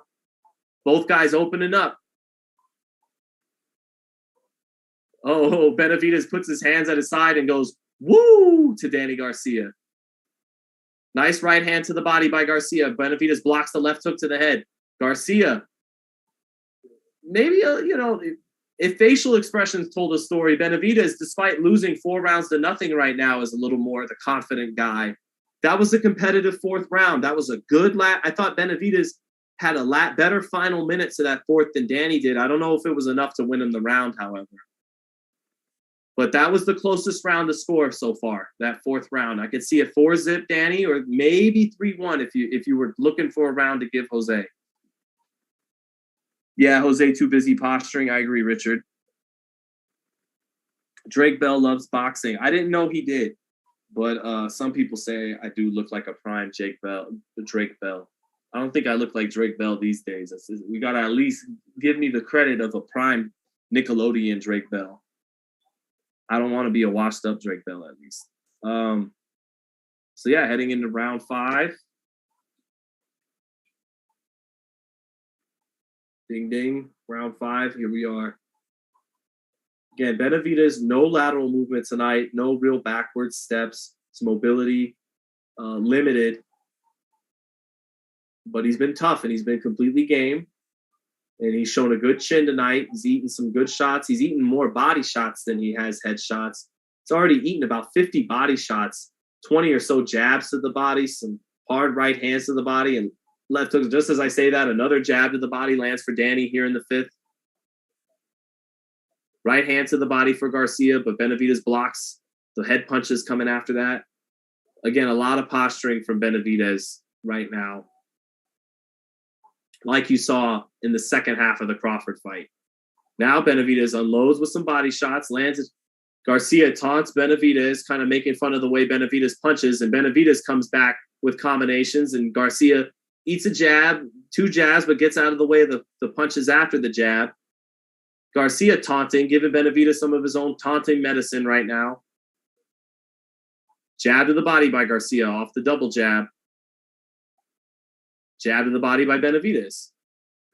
Hard right hand to the body off Danny Garcia, off the jab up top. Good boxing from both guys there. Danny with the double jab, right hand. Benavidez gets his hands up to block it, then drops his hands and shimmies a little bit. Now Garcia slips his right hand and left hook. Good head movement by Garcia. Good right hand by Garcia off the double jab. Benavidez shakes his head, but he ate it on the top of his forehead. Good jab to the body by Danny. Wild right hook around the guard was blocked. Another jab to the body by Danny. Jab back up top by Jose, but Danny is definitely winning the battle of the jabs tonight, though Jose does have a good jab himself. Good jab to the body by Danny. It's about 15 jabs to the body this round by Danny Garcia. And he's committing to the jab to the body. It's not a little peck. He's stuffing it into the gut. Hard 1-2 by Danny off the jab. Benavidez again postures to say that's nothing. Shoots a 3-punch combination. Lands the right hand off the combination, does Benavidez. Garcia punching off the ropes now and then falls into the clinch and kind of tackles Jose inadvertently. The ground, Jose gets up and pushes Danny. Steve Willis calling for time. Wants to separate these guys. Doesn't want this to turn into a street fight on Jose's side. I don't think Steve's too worried about Danny here. He's worried about Jose getting rowdy. Good jab to the body by Danny Garcia. Tell me if you've heard me say that before. Good jab to the body by Danny Garcia again. And he's doing a beautiful little touch jab up top. Sometimes he's committing to it, but he's just doing a beautiful little touch and then bing to the body. Doing that beautifully all night long. Ooh, shoe shine to the body by Danny Garcia. And then he finishes it with a right hand to the head. Nice display of hand speed for Danny Garcia, who doesn't always get credit for having quick hands. Bozy Ennis ringside stands up and claps. The Philly native likes what he's seeing. Tony Harrison ringside watching the action too. But that was a very good round for Danny Garcia. 5 rounds to zip on my card, 50-45. Benavidez at times, because he's kind of explosive and fast, even though his speed isn't what he was when he was in his 20s. He can throw 3 or 4 wild shots, and that right hand lands because they come fast in combination for Jose Benavidez. He's a naturally fast puncher. But it was Danny who closed the 5th round with some impressive shoe-shining hand speed. And then he looped the right hand up top to land that. I think you see David Benavidez with his son ringside. Raekwon the chef with Tracy Morgan ringside. No diss to Raekwon, but I thought Ghostface was more responsible for Only Built for Cuban Links being a dope album. So back to round 6 now. Double jab to the body by Danny Garcia to start the round. Why would he get away from that? It's been landing all night, and he's creating offensive off of it. Good 1-2-3 by Jose Benavidez. Good hand speed. Garcia slipping and rolling with it, but part of it did land. Good right hand by Jose Benavidez, but he had to take something off of it to land it over the jab of Danny. Danny tried to throw a home run right uppercut, just missed it. But Danny is looking to place a home run shot in there at some point. Hard left hook to the body by Danny Garcia, and he slips under what's coming back. Good right uppercut by Jose Benavidez. That one landed hard from an unorthodox angle. Another right uppercut by Jose Benavidez. That shot landed hard and lifted Garcia's chin right up. Benavidez gets out of the way of the right hand coming down the middle that time. Garcia trying to plug back with the jab to the body, but that was a good right uppercut by Benavidez 15 seconds ago.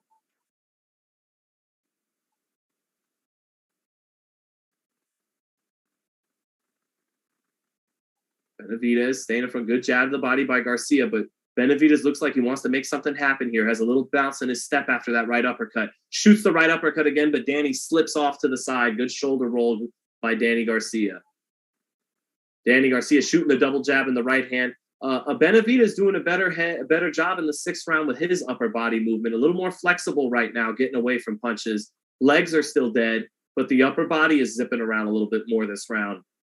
Competitive 6th round. The 4th was close as well. Right uppercut again by Jose. That's the shot he wants to keep looking for. He's landed it a couple times in this fight. And it's coming from long range, unorthodox. Good right hand to the body by Danny. Danny stepping in range now. Danny on the front foot right here in this sequence, not Jose. 2-piece to the body by Danny. Steve Willis tells him to keep it up. Now Jose meeting Danny in the center of the ring. Neither guy taking a step back in this moment. Danny, left hook, right hand. Jose just pulls straight back to get away from it. Still in the center of the ring. Neither guy backing up here. Danny shoots the jab to the body, steps off to the side, but really staying in front of Jose here. Not giving ground. Hard right hand to the body by Danny, and he slips the right hand coming back. Good left uppercut by Danny. Oh, nice. So Danny shoots a 1-2, lands the left uppercut, catches what's coming back, and then shoots off that catch. Nice sequence for Danny Garcia. And Benavidez definitely letting the round get away from him. Double left hook blocked by Benavidez, who is starting to breathe a little hard here. Benavidez just relying on his length to kind of lean straight back. Benavidez sticks his tongue out and looks fatigued and is talking shit to finish the 7th. But that's a Danny Garcia round. 7-0 Danny. Maybe the 4th could have went to Benavidez.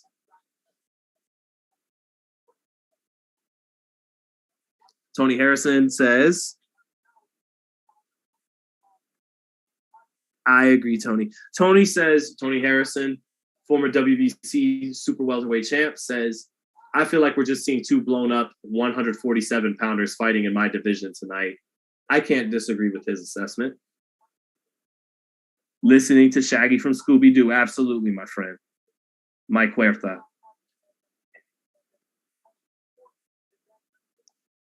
Let me see.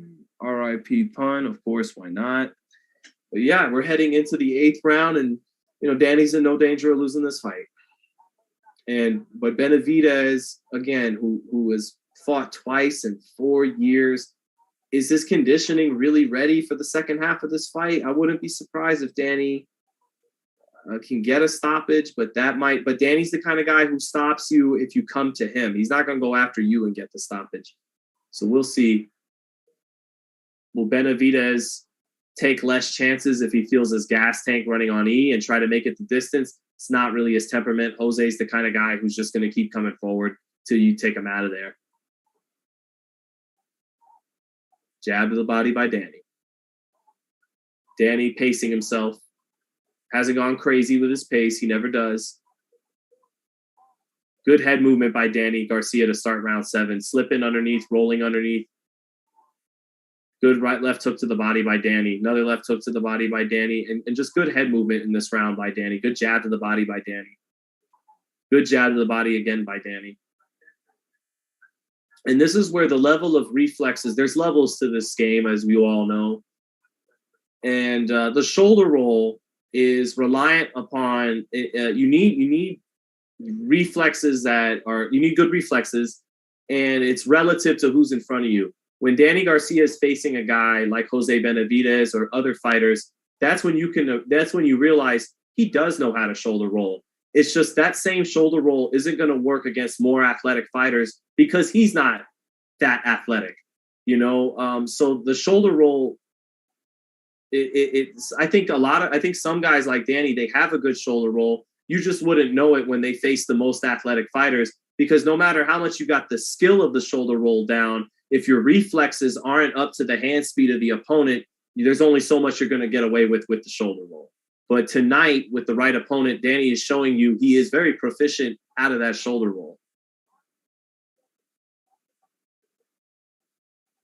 Good right uppercut, just as I say that, though, by Jose Benavidez. Danny is coasting in the 7th, boxing, fighting behind his jab. That jab to the body has been money all night. He's on his Floyd Mayweather-ish with that jab to the body. Good head movement by Danny. Quick little rapid-fire 4-punch combo by Jose Benavidez, but Danny got out of the way of all 4 punches.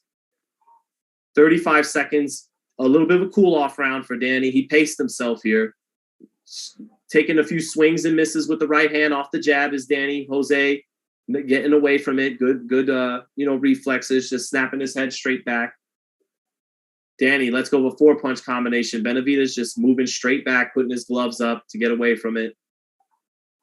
He can't return fire or counterpunch when he does that, but he is tall and long enough with natural reflexes to get away from shots as Benavidez when he does that. Good right hand by Danny off the left hook in the last 10 seconds. Yeah, that's another round for Danny, even though he practically coasted in it more. He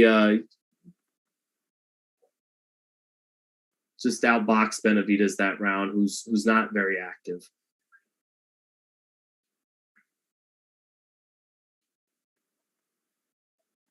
Most recent, let's see what you guys are saying. Danny will fight to the level of his opposition. Well, yeah, sometimes, but then there's been times like when I loved what Danny did against Adrian Granados, and I know Granados is a couple of levels below him, but he did not play with his food in that fight. Same with Red Catch. He certainly played with his food against Paulie Malignaggi, though. That was almost like he got love for Paulie. All right, let's see. Javier Zavala, appreciate the compliment, my friend. Oh, you're saying I'm 40? Okay, all right. Well, back to round 8 now.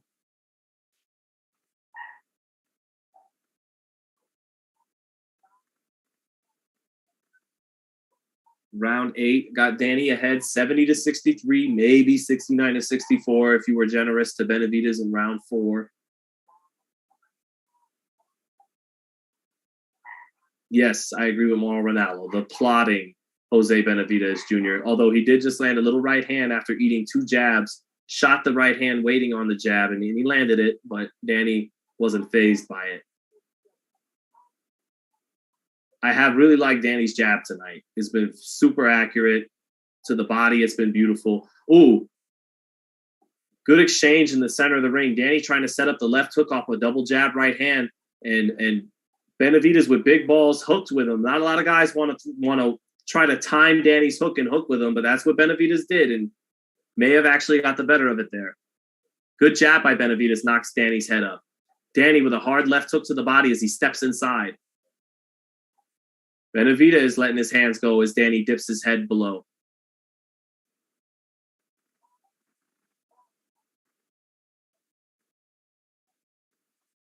Benavidez not getting hit as much the last round and a half. Ooh, Garcia just off with a right hand after a left hook to the body. Yeah, Benavidez is catching these punches on the gloves more the last round and a half. He's not doing anything offensive. He's not doing anything. He's not doing enough offensively. But his defense Danny is finding it a little harder to land clean on the target right now. Goes to the body. Benavidez stays in there, comes back to the body, right back at him. Maybe Benavidez finding something defensively here. Minute left in the 8th. Benavidez not winning the 8th, but the defense is tightened up a little bit. Garcia banging away against the body, against the hips. Nice block by Danny Garcia as Benavidez threw a sharp left hook, but Garcia able to block that perfectly. Garcia fighting off the back foot here in the last minute of the 8th. Jab lifts up his head.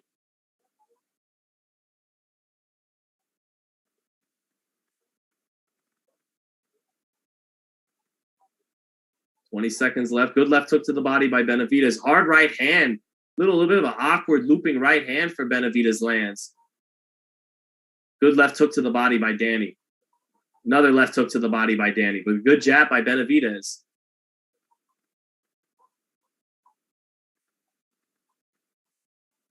Not,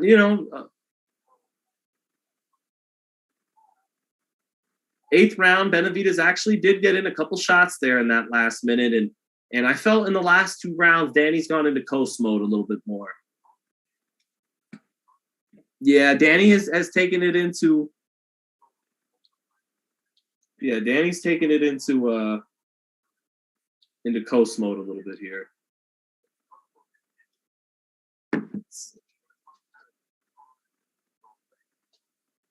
Javier Zavala got a knockout, man. DT, man, let us see the fight. We don't want to see you. DT, you need to go tune in to Showtime then if you want to see the fight itself and not my commentary, my man. But if you don't have Showtime, just stay here with me. Rock with me. I got you.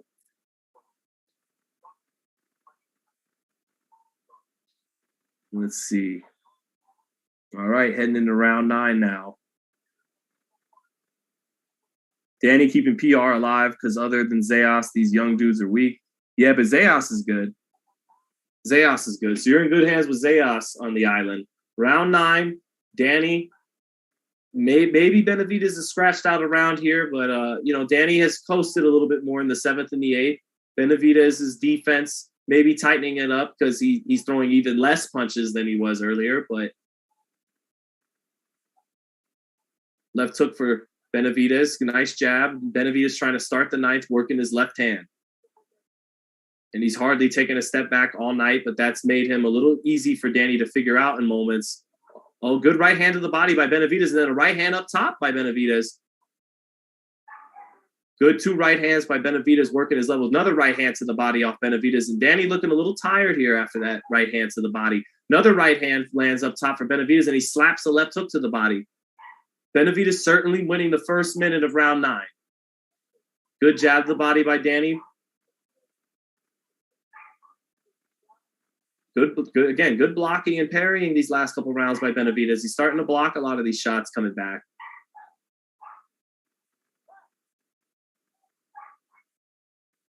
Danny, left hand at his waist, trying to figure things out offensively against this guy who's tightened up his defense a little bit. Double jab right hand down the center for Danny. Benavidez blocking it. Good uppercut by Benavidez. Caught Danny sleeping on the inside. Hard right uppercut by Benavidez. He follows it up with some combinations. Benavidez with a right hand to the body. He slaps. Benavidez winning the 9th round, folks. Easily his best round in the 9th for Benavidez. Good right hand again to the body. Right hand lands up top for Benavidez and a left hook. Left hand. Now, Danny has that great chin, so it's not like these are hurting him, but he's eating leather in the 9th. The jab of the body by Danny. Benavidez sticks his tongue out.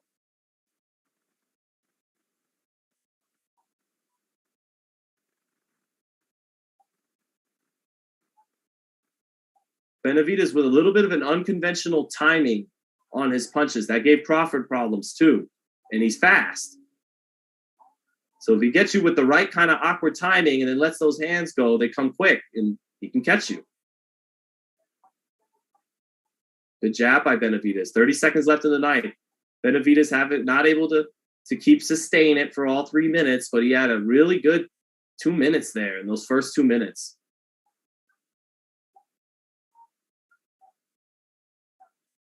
$15 left. Another slapping right hand to the body by Jose Benavidez.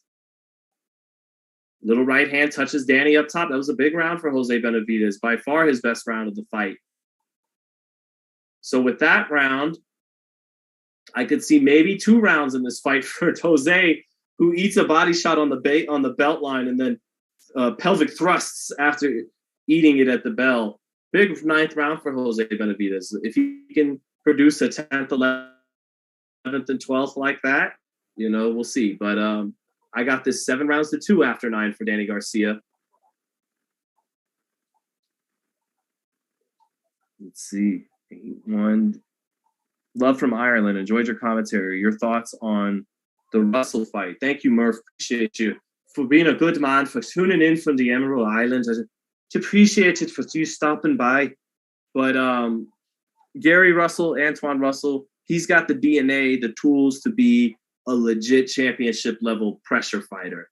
Great gas tank, good motor, gets better as the fight goes on. Not afraid to take one to land one, which is imperative for a pressure fighter. So Gary Antoine looks to project to be, definitely one of the better pressure guys in the sport. All right. Round 10.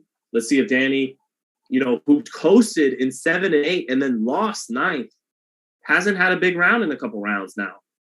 I mean, he's in control of the fight. He would seem to have the fight maybe already won on the cards, but good right hand for Danny off a double jab, lands, and Benavidez tries to return fire right away, but the 2 fall in the clinch.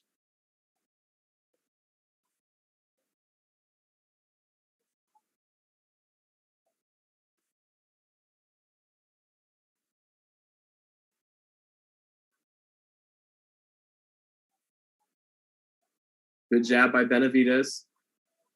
Benavidez has a good jab. It's just Garcia's been so much more active and educated with his that he's out-jabbed him by far. But Benavidez has a nice, fast, long piston jab when he does use it.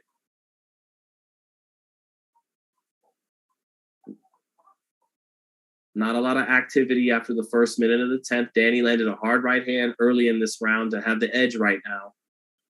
Good jab to the body by Danny after he moves his head to get out of the way of some shots. Good left hook to the body by Danny. Benavidez drops his hands and sticks his tongue out. Danny bangs away on Benavidez's gloves up top, but you can hear the thud throughout the arena. Danny feinting, shoots a nice jab to the body. Nice jab to the body again for Danny, trying to set something up off these feints, off that jab to the body. Shoots a right hand to the body, slips the left hook coming back. Nice jab again by Danny. Jabs to the body and then to the head. Danny taking a little steam off the shots to just touch him on the gloves. Good jab by Benavidez, knocks Danny's head up, but Danny comes right back with his jab to the pivot. A triple jab from Danny lands hard up top. Jab to the body again by Danny. Beautiful jab tonight by Danny Garcia. Left hook to the body by Danny, and he slips the right hand coming back his way. Danny just outboxing Jose here in the 10th. Jose not able to throw enough punches, take enough chances. Good jab to the body by Jose, but that's just not enough. And Danny's going to jab you right back to the body 2 or 3 times more. 20 seconds left in the 10th. Danny on his way to a wide unanimous decision tonight, folks.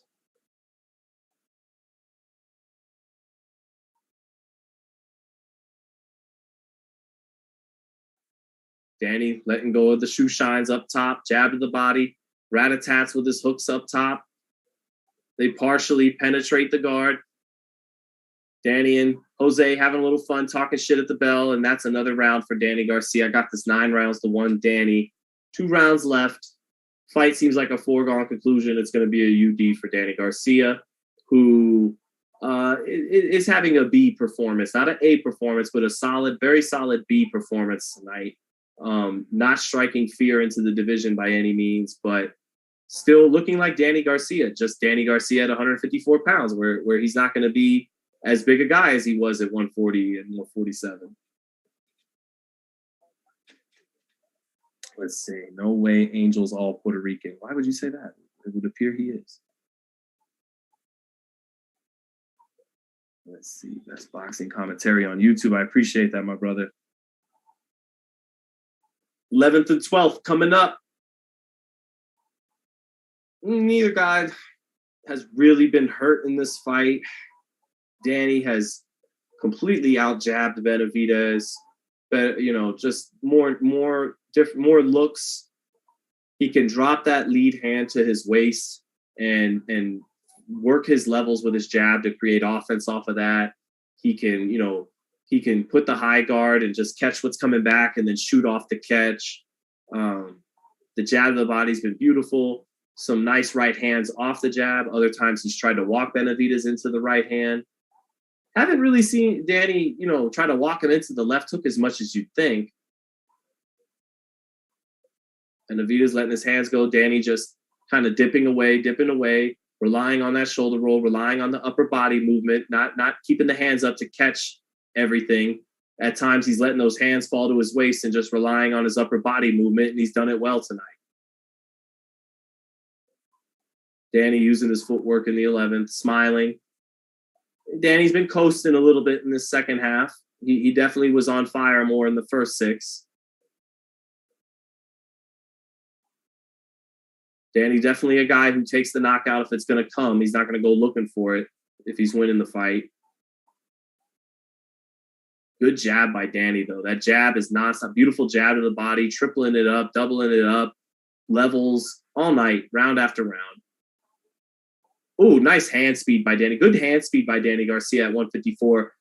Yeah, he's not going to be bigger, but maybe his hand speed is a little more formidable than it was against really fast guys at 40 and 47.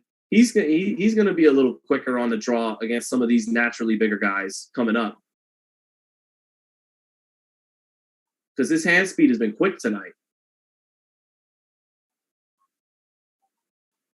Double jab to the body by Danny. Jose staying in front like he has all night. Not that active. Taking his shots here and there. Having some good defense coming back, but no defense for the jab. He must have eaten well over 100 jabs in this fight, has Benavidez, but has held up to everything. Both guys' facial tissue holding up well. Neither guy, if anything, Danny's actually a little more lumped up than Jose, and that's just Danny's tissue. That's the kind of skin he has. But yeah, 11th round. Lots of taunting from Benavidez. Lots of jabs to the body by Danny. Winning the round off his jab. Double jab up top. Shoots a little right hand to the body. Danny not committing, not stepping in with too many hard shots here. Just boxing and winning the fight. 10 seconds left in the 11th. Double jab. Beautiful jab to the body by Danny. Left hook lands up top. Benavidez tries to let his hands go, but gets the worst. Nice little right hand to the body by Danny and a slip. And David says one more round. David Benavidez knows his brother's come up short, but I'm sure he's still happy that his brother's never been hurt in this fight. He's fought with balls. He's come forward all night long. Never buzzed by what's coming back. Never stopped trying to win as he can. So I'm sure David, knows his brother's on his way to a wide decision loss, but this one isn't as painful as the Crawford loss, which was a knockout. And so, yeah, last round coming up. Dash 36 NFL. You ever box, Sean? Yeah, I did a little, but I just had 3 amateur fights, and that was that when I was 15, 16 years old. Very hard for Benavidez to come with a KO this late in the fight. Danny's speed is insane. Yeah, Danny's got the quicker hands, and he's fresh. And even if you do hit Danny with a hard shot, he's got a granite chin, one of the best chins, I think, of his era.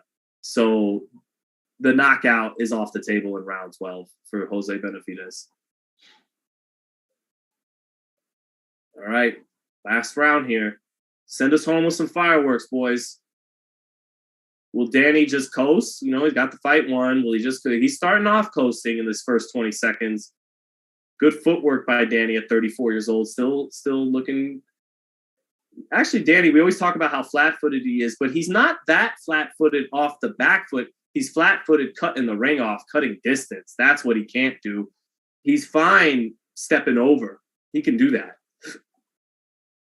And that's what he's doing here in the 12th. Stepping over, double jab to the body, good defense.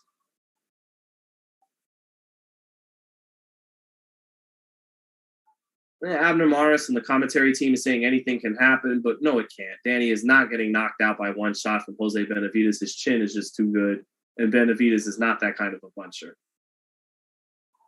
Hard right hand to the body by Danny off the jab to the body, and Jose leaves his hands down for 3 seconds and shakes his head. Danny might have wanted a punch during that. But like I said, he's not a guy who's going to go get that knockout. He'll get it if it comes.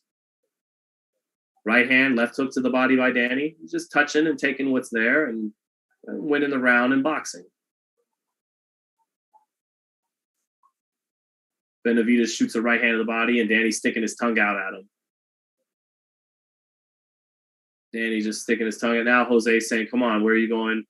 Why are you running taunt? But Danny isn't really running at all. He's just stepping over. It's not excessive movement. Oh, good right hand counter by Danny off the shoulder roll. Benavidez, exasperated, says, come on. Minute left in the 12th. Nice combination off the jab to the body for Danny, but Jose getting his hands up to block a lot of the headshots. Danny beats his chest and is talking shit. Lots of shit talking from Danny, saying, come on then, come on then. Oh, hard right hand off the left hook for Danny Garcia. Benavidez keeps coming forward. Keeps coming forward, saying, ole, ole, as if that's what Danny's doing. But you're not the matador, or the bull. You've been outboxed, my friend. Good hand speed by Danny on some of these shoe shine combinations here in the 12th. 20 seconds left. Benavidez has hardly let his hands go this round. It's been a Danny Garcia round, coasting and boxing his way back onto the win column. His first win in about 2 years now since he beat Ivan Redkach. Good hand speed, good boxing, good defense by Danny Garcia. Shoe shines at the bell, and that's it, folks. Some of the crowd in the Barclays is clapping and appreciating the boxing skills of Danny Garcia. Sometimes you worry about that. The crowds, they're hungry for blood. They want to see the big left hook. But it looks like the crowd at hand at Barclays appreciated the boxing clinic by Danny tonight. They stand up and give him a good reception. Jose Benavidez now gets his respect from Angel. He must have said something funny. He's got Angel laughing in the ring. They're both really funny guys, Jose and Angel. I'm sure Angel respects the fact that Jose didn't take a step back all night long. He fought like a quote-unquote true Mexican in that regard tonight. So nothing to be ashamed of by Jose Benavidez. Won the 9th round. Outside of that, didn't win really any of these rounds, but good boxing performance by Danny. 2 guys who aren't 154-pounders. I don't think Danny beats Jermell Charlo. I think Danny and Tim Tszyu would have been a good fight because Tim Tszyu's short at 154. He's about the same height as Danny. That's the fight I like for Danny at 54 was Tim Tszyu, but Charlo is looking to take that scalp in January. So we'll see. But Danny still got juice, and he's a name. So he may wind up getting a title shot with Charlo because he has a name. And so 600 punches thrown from Benavidez tonight. It didn't feel like it. 746 for Danny Garcia. That might be a record for Danny. I wouldn't be surprised if Danny threw the most punches he's ever thrown as a professional tonight. So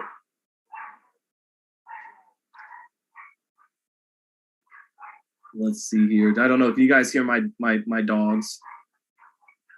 Javier Zavala, thank you all night, my man. Let's see here. Just waiting on the final verdict here, but there's 0 chance that Danny doesn't win a wide unanimous decision. Molly World says, Spence will wear and walk down Crawford. It ain't that easy against a fucking counterpuncher like Terrence Crawford with knockout power in both of those hands and hand speed and adjust to your rhythm. And Spence he runs you over. He turns up the pressure, the temperature on you. He outworks you. I don't know if simply turning up the volume as the fight progresses is going to be enough for Terrence. Once Terrence adjusts to the distance and he figures out some of the things Spence likes to do, I don't know if Spence can at that point adjust to Crawford the way Crawford will have adjusted to him midway through the fight. I just favor the counterpuncher against the aggressive fighter. But then again, Spence is the younger guy. He's not the longer guy, but he's the bigger guy, and he has the better jab, and he throws more punches per round. He's the better body puncher than Crawford, but I think Crawford's counter punching is just going to be the kryptonite that night. Here we go to the decision.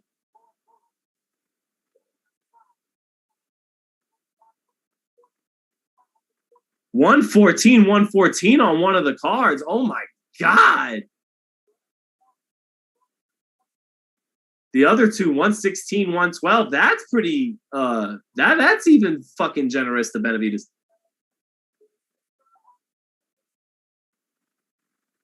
Danny Garcia wins by majority decision? Majority decision? I highly, and now Danny does his Danny Montana thing, which is funny.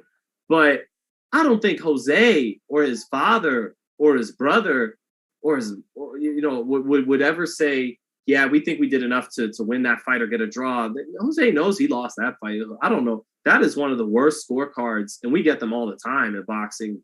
That's one of the worst scorecards I ever heard in my life. 114. The most rounds he won, if you just absolutely love the guy, is 3. And I'm talking if you just love him. But who cares? Who cares? We make too much about it when the right guy won. As long as the right guy won, Danny Garcia wins. Danny Garcia wins. So, but with that said, Kevin Thunderstorm. Is that my man Kevin Thunderstorm Johnson in the chat? So, yeah, that's it. For those of you joining us just now, who said Town Business? Yeah, what's up, brother? For everyone joining now, Danny won. The judges wind up having it 8-4, 9-3, and 6-6 in one of the worst cards you'll ever see in boxing. But I thought he won this fight very clearly. Wide. Danny's crying now in his post-fight. Oh, he's crying. And he said he dealt with depression. He stayed strong and pressure. And Danny's always been a good guy. You're lucky enough to interview and talk with him over the years. He's always been a good guy. And he's emotional in there right now. The pressure of life. Absolutely, brother. Being a good dad. Oh, man, this is kind of beautiful from Danny Garcia. You like to see this kind of human emotion, man. Danny's just crying, saying, it gets tough. Depression, pressure, being a dad. And that's something a lot of us can relate to, even if we're not professional fighters like Danny. He said, whatever you're going through, you can get over it. And that he fought his heart out.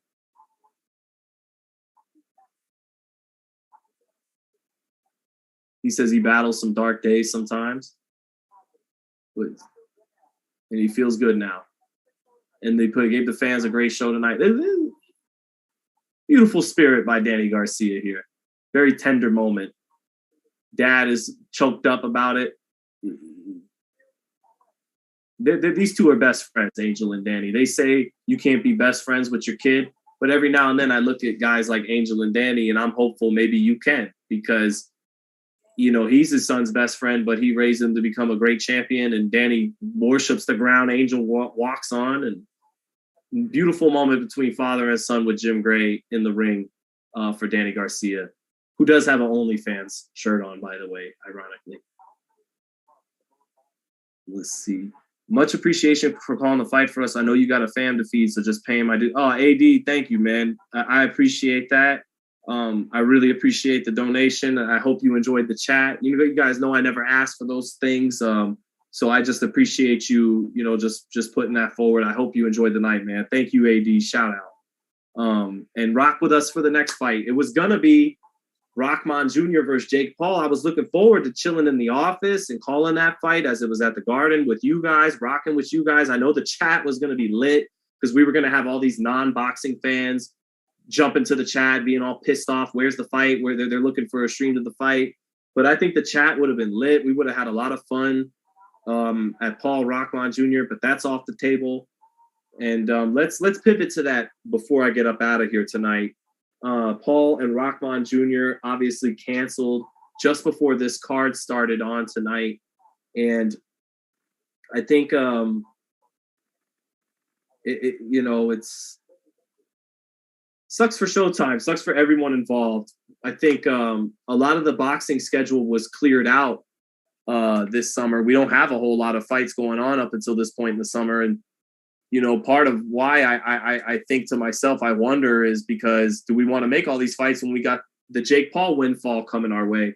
But that's off the table now. So funny quick thing while I got you. I was Hassan Rahman Jr.'s first sparring partner. That's just a fun story I can't help but tell. And I'll never forget, he sparred my friend from Ensenada, Mexico, Edgar, who was a big, strong, light heavyweight, and they went toe-to-toe, TV-ready stuff for 3 rounds.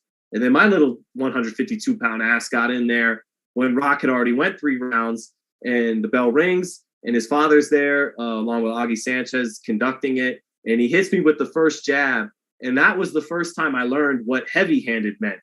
That not sometimes a guy can punch you and it feels like a big, heavy push, like they're shoving you back with the force of the punch more than the snap. And he developed that snap well after his first sparring session. That snap wasn't there yet, but he was just so naturally heavy-handed that he hit me with a jab. And I remember I went kind of flying into the ropes, just off the weight of the shot. And after that, I just boxed. I did not stay in front that often. And that's just fun. That was the morning of the Super Bowl between the Colts and the Bears in 2007. And Rock wanted to spar, but he didn't want to. He kind of felt pressure being the son of a former heavyweight champ. So we arranged it at Barry's, where no one was going to be there. It was just us who were there to get the work in. And that's a great memory I have. And even though I'm always objective, I was pulling for Rock in that fight because of our past, knowing each other growing up out here in Vegas as teenagers. And it sucks that he missed this opportunity. And I just want to hear his side of this. And I hope to talk to him soon here on FightHype, because Jake saying, oh, they pulled out of the fight. Well, you calling the fight off because the weight is now at 205 and he's not at the weight you want him at 2 weeks out is not this, and you calling the fight off is not the same as him, quote, pulling out of the fight. So I really want to hear Rock Jr.'s side of this. For those of you who follow our content, I made a couple jokes to Rock and his dad on Media Day last week. I said, Rock, do you think you're looking a little too good in this training right now? And, and then sure enough, the fight gets called. But I was half serious because Jake Paul, for as wonderful as he's done, for how quickly he's caught on to the fundamentals of boxing, for starting at his 20s, for as good as his right hand is at the level he's at, this was still such a dangerous fight. This wasn't beating up on an old, dated MMA guy who's small. This was a bigger, young guy who's a boxer. So very risky scenario to risk all this money. There's like $100 million on the table for a Conor McGregor Jake Paul fight. In a fight he'll probably win if they box. So do you want to risk that against Rahman? And so I totally understand Jake's version of events, and it holds up with logic. Hey man, this is the opportunity of a lifetime. You got to be right on the weight to make it happen. But on the other side, it's understandable if you think they got cold feet. They saw how good Rock was looking in training, and they not Jake himself, because he's ballsy and extremely confident, but maybe people around him said, you know what, he's being iffy with the weight. He's looking good in training. Our kid wants, maybe he's getting ahead of him. Maybe getting ahead of him. So I don't know. That's all speculation, but it just sucks that the fight couldn't go off because Rahman was gonna land his jab. I know that for a fact. The question was Rahman gonna adjust to that jab and come over the top with that right hand? Or Jake Paul, was he gonna adjust to that jab, come over the top of that right hand and knock Rahman out at some point? Was Rahman gonna gas and then his hands lowered and then he's susceptible to that right hand for Jake? But I wanted to see how Jake was gonna deal with that jab right at the opening bell, because he's never fought a fighter with a jab before. And that's Rahman Jr.'s best punch. And just like Danny Garcia was doing tonight, he knows how to double and triple it up and work levels with it as he does it. So that was going to be very tough for Jake to deal with, in my opinion. The fight is off now. I'm not hearing anything yet about replacement opponents just yet. And that's where we're at with it. So anything, Richard says strongly disagree. This is on Rahman. He signed a contract and couldn't make the weight. Stop if this is on Rahman. Totally understand what you're saying, but I haven't heard Rock's side of the story of that yet. And Richard, you probably know this from Love and Boxing. Guys sometimes cut 10 to 15 pounds the day before the fight, let alone 8 days, 7 days before the fight. So, you know, it is what it is. Oh, so, okay, FightHype, my man. All right, up at HQ, he just posted Rahman. Why are we talking about that bum? Says Wilson. So yeah, that's my my final take is I was looking forward to seeing how Jake was going to deal with Rahman's jab, because outside of Woodley tagging him with a good right hand midway through their first fight, no one's really touched this kid. Actually, he got touched up the most in his first fight with the headgear on, fighting a bum who bloodied his nose up, and he showed character in that fight. He was fighting in England with people booing him, and he actually fought through that bloody nose and got his first knockout in that fight. You could talk about level of opposition, but he showed grit there. But after that fight, no one's even touched Jake Paul except for that right hand by Woodley. And I think he was going to get touched up repeatedly by the jab of Rahman. I wanted to see how he held up under that, and now we don't get to see it August 6th. So, but that's really about all I got for us tonight. If there's anything else you guys want to let me know in the chat before I head up out of here, any last moment topics you wanted me to touch on for the night. Otherwise, I'll get out of here. And I really love rocking with you guys for these lives, man. It's a great time. Let's see. Benavidez.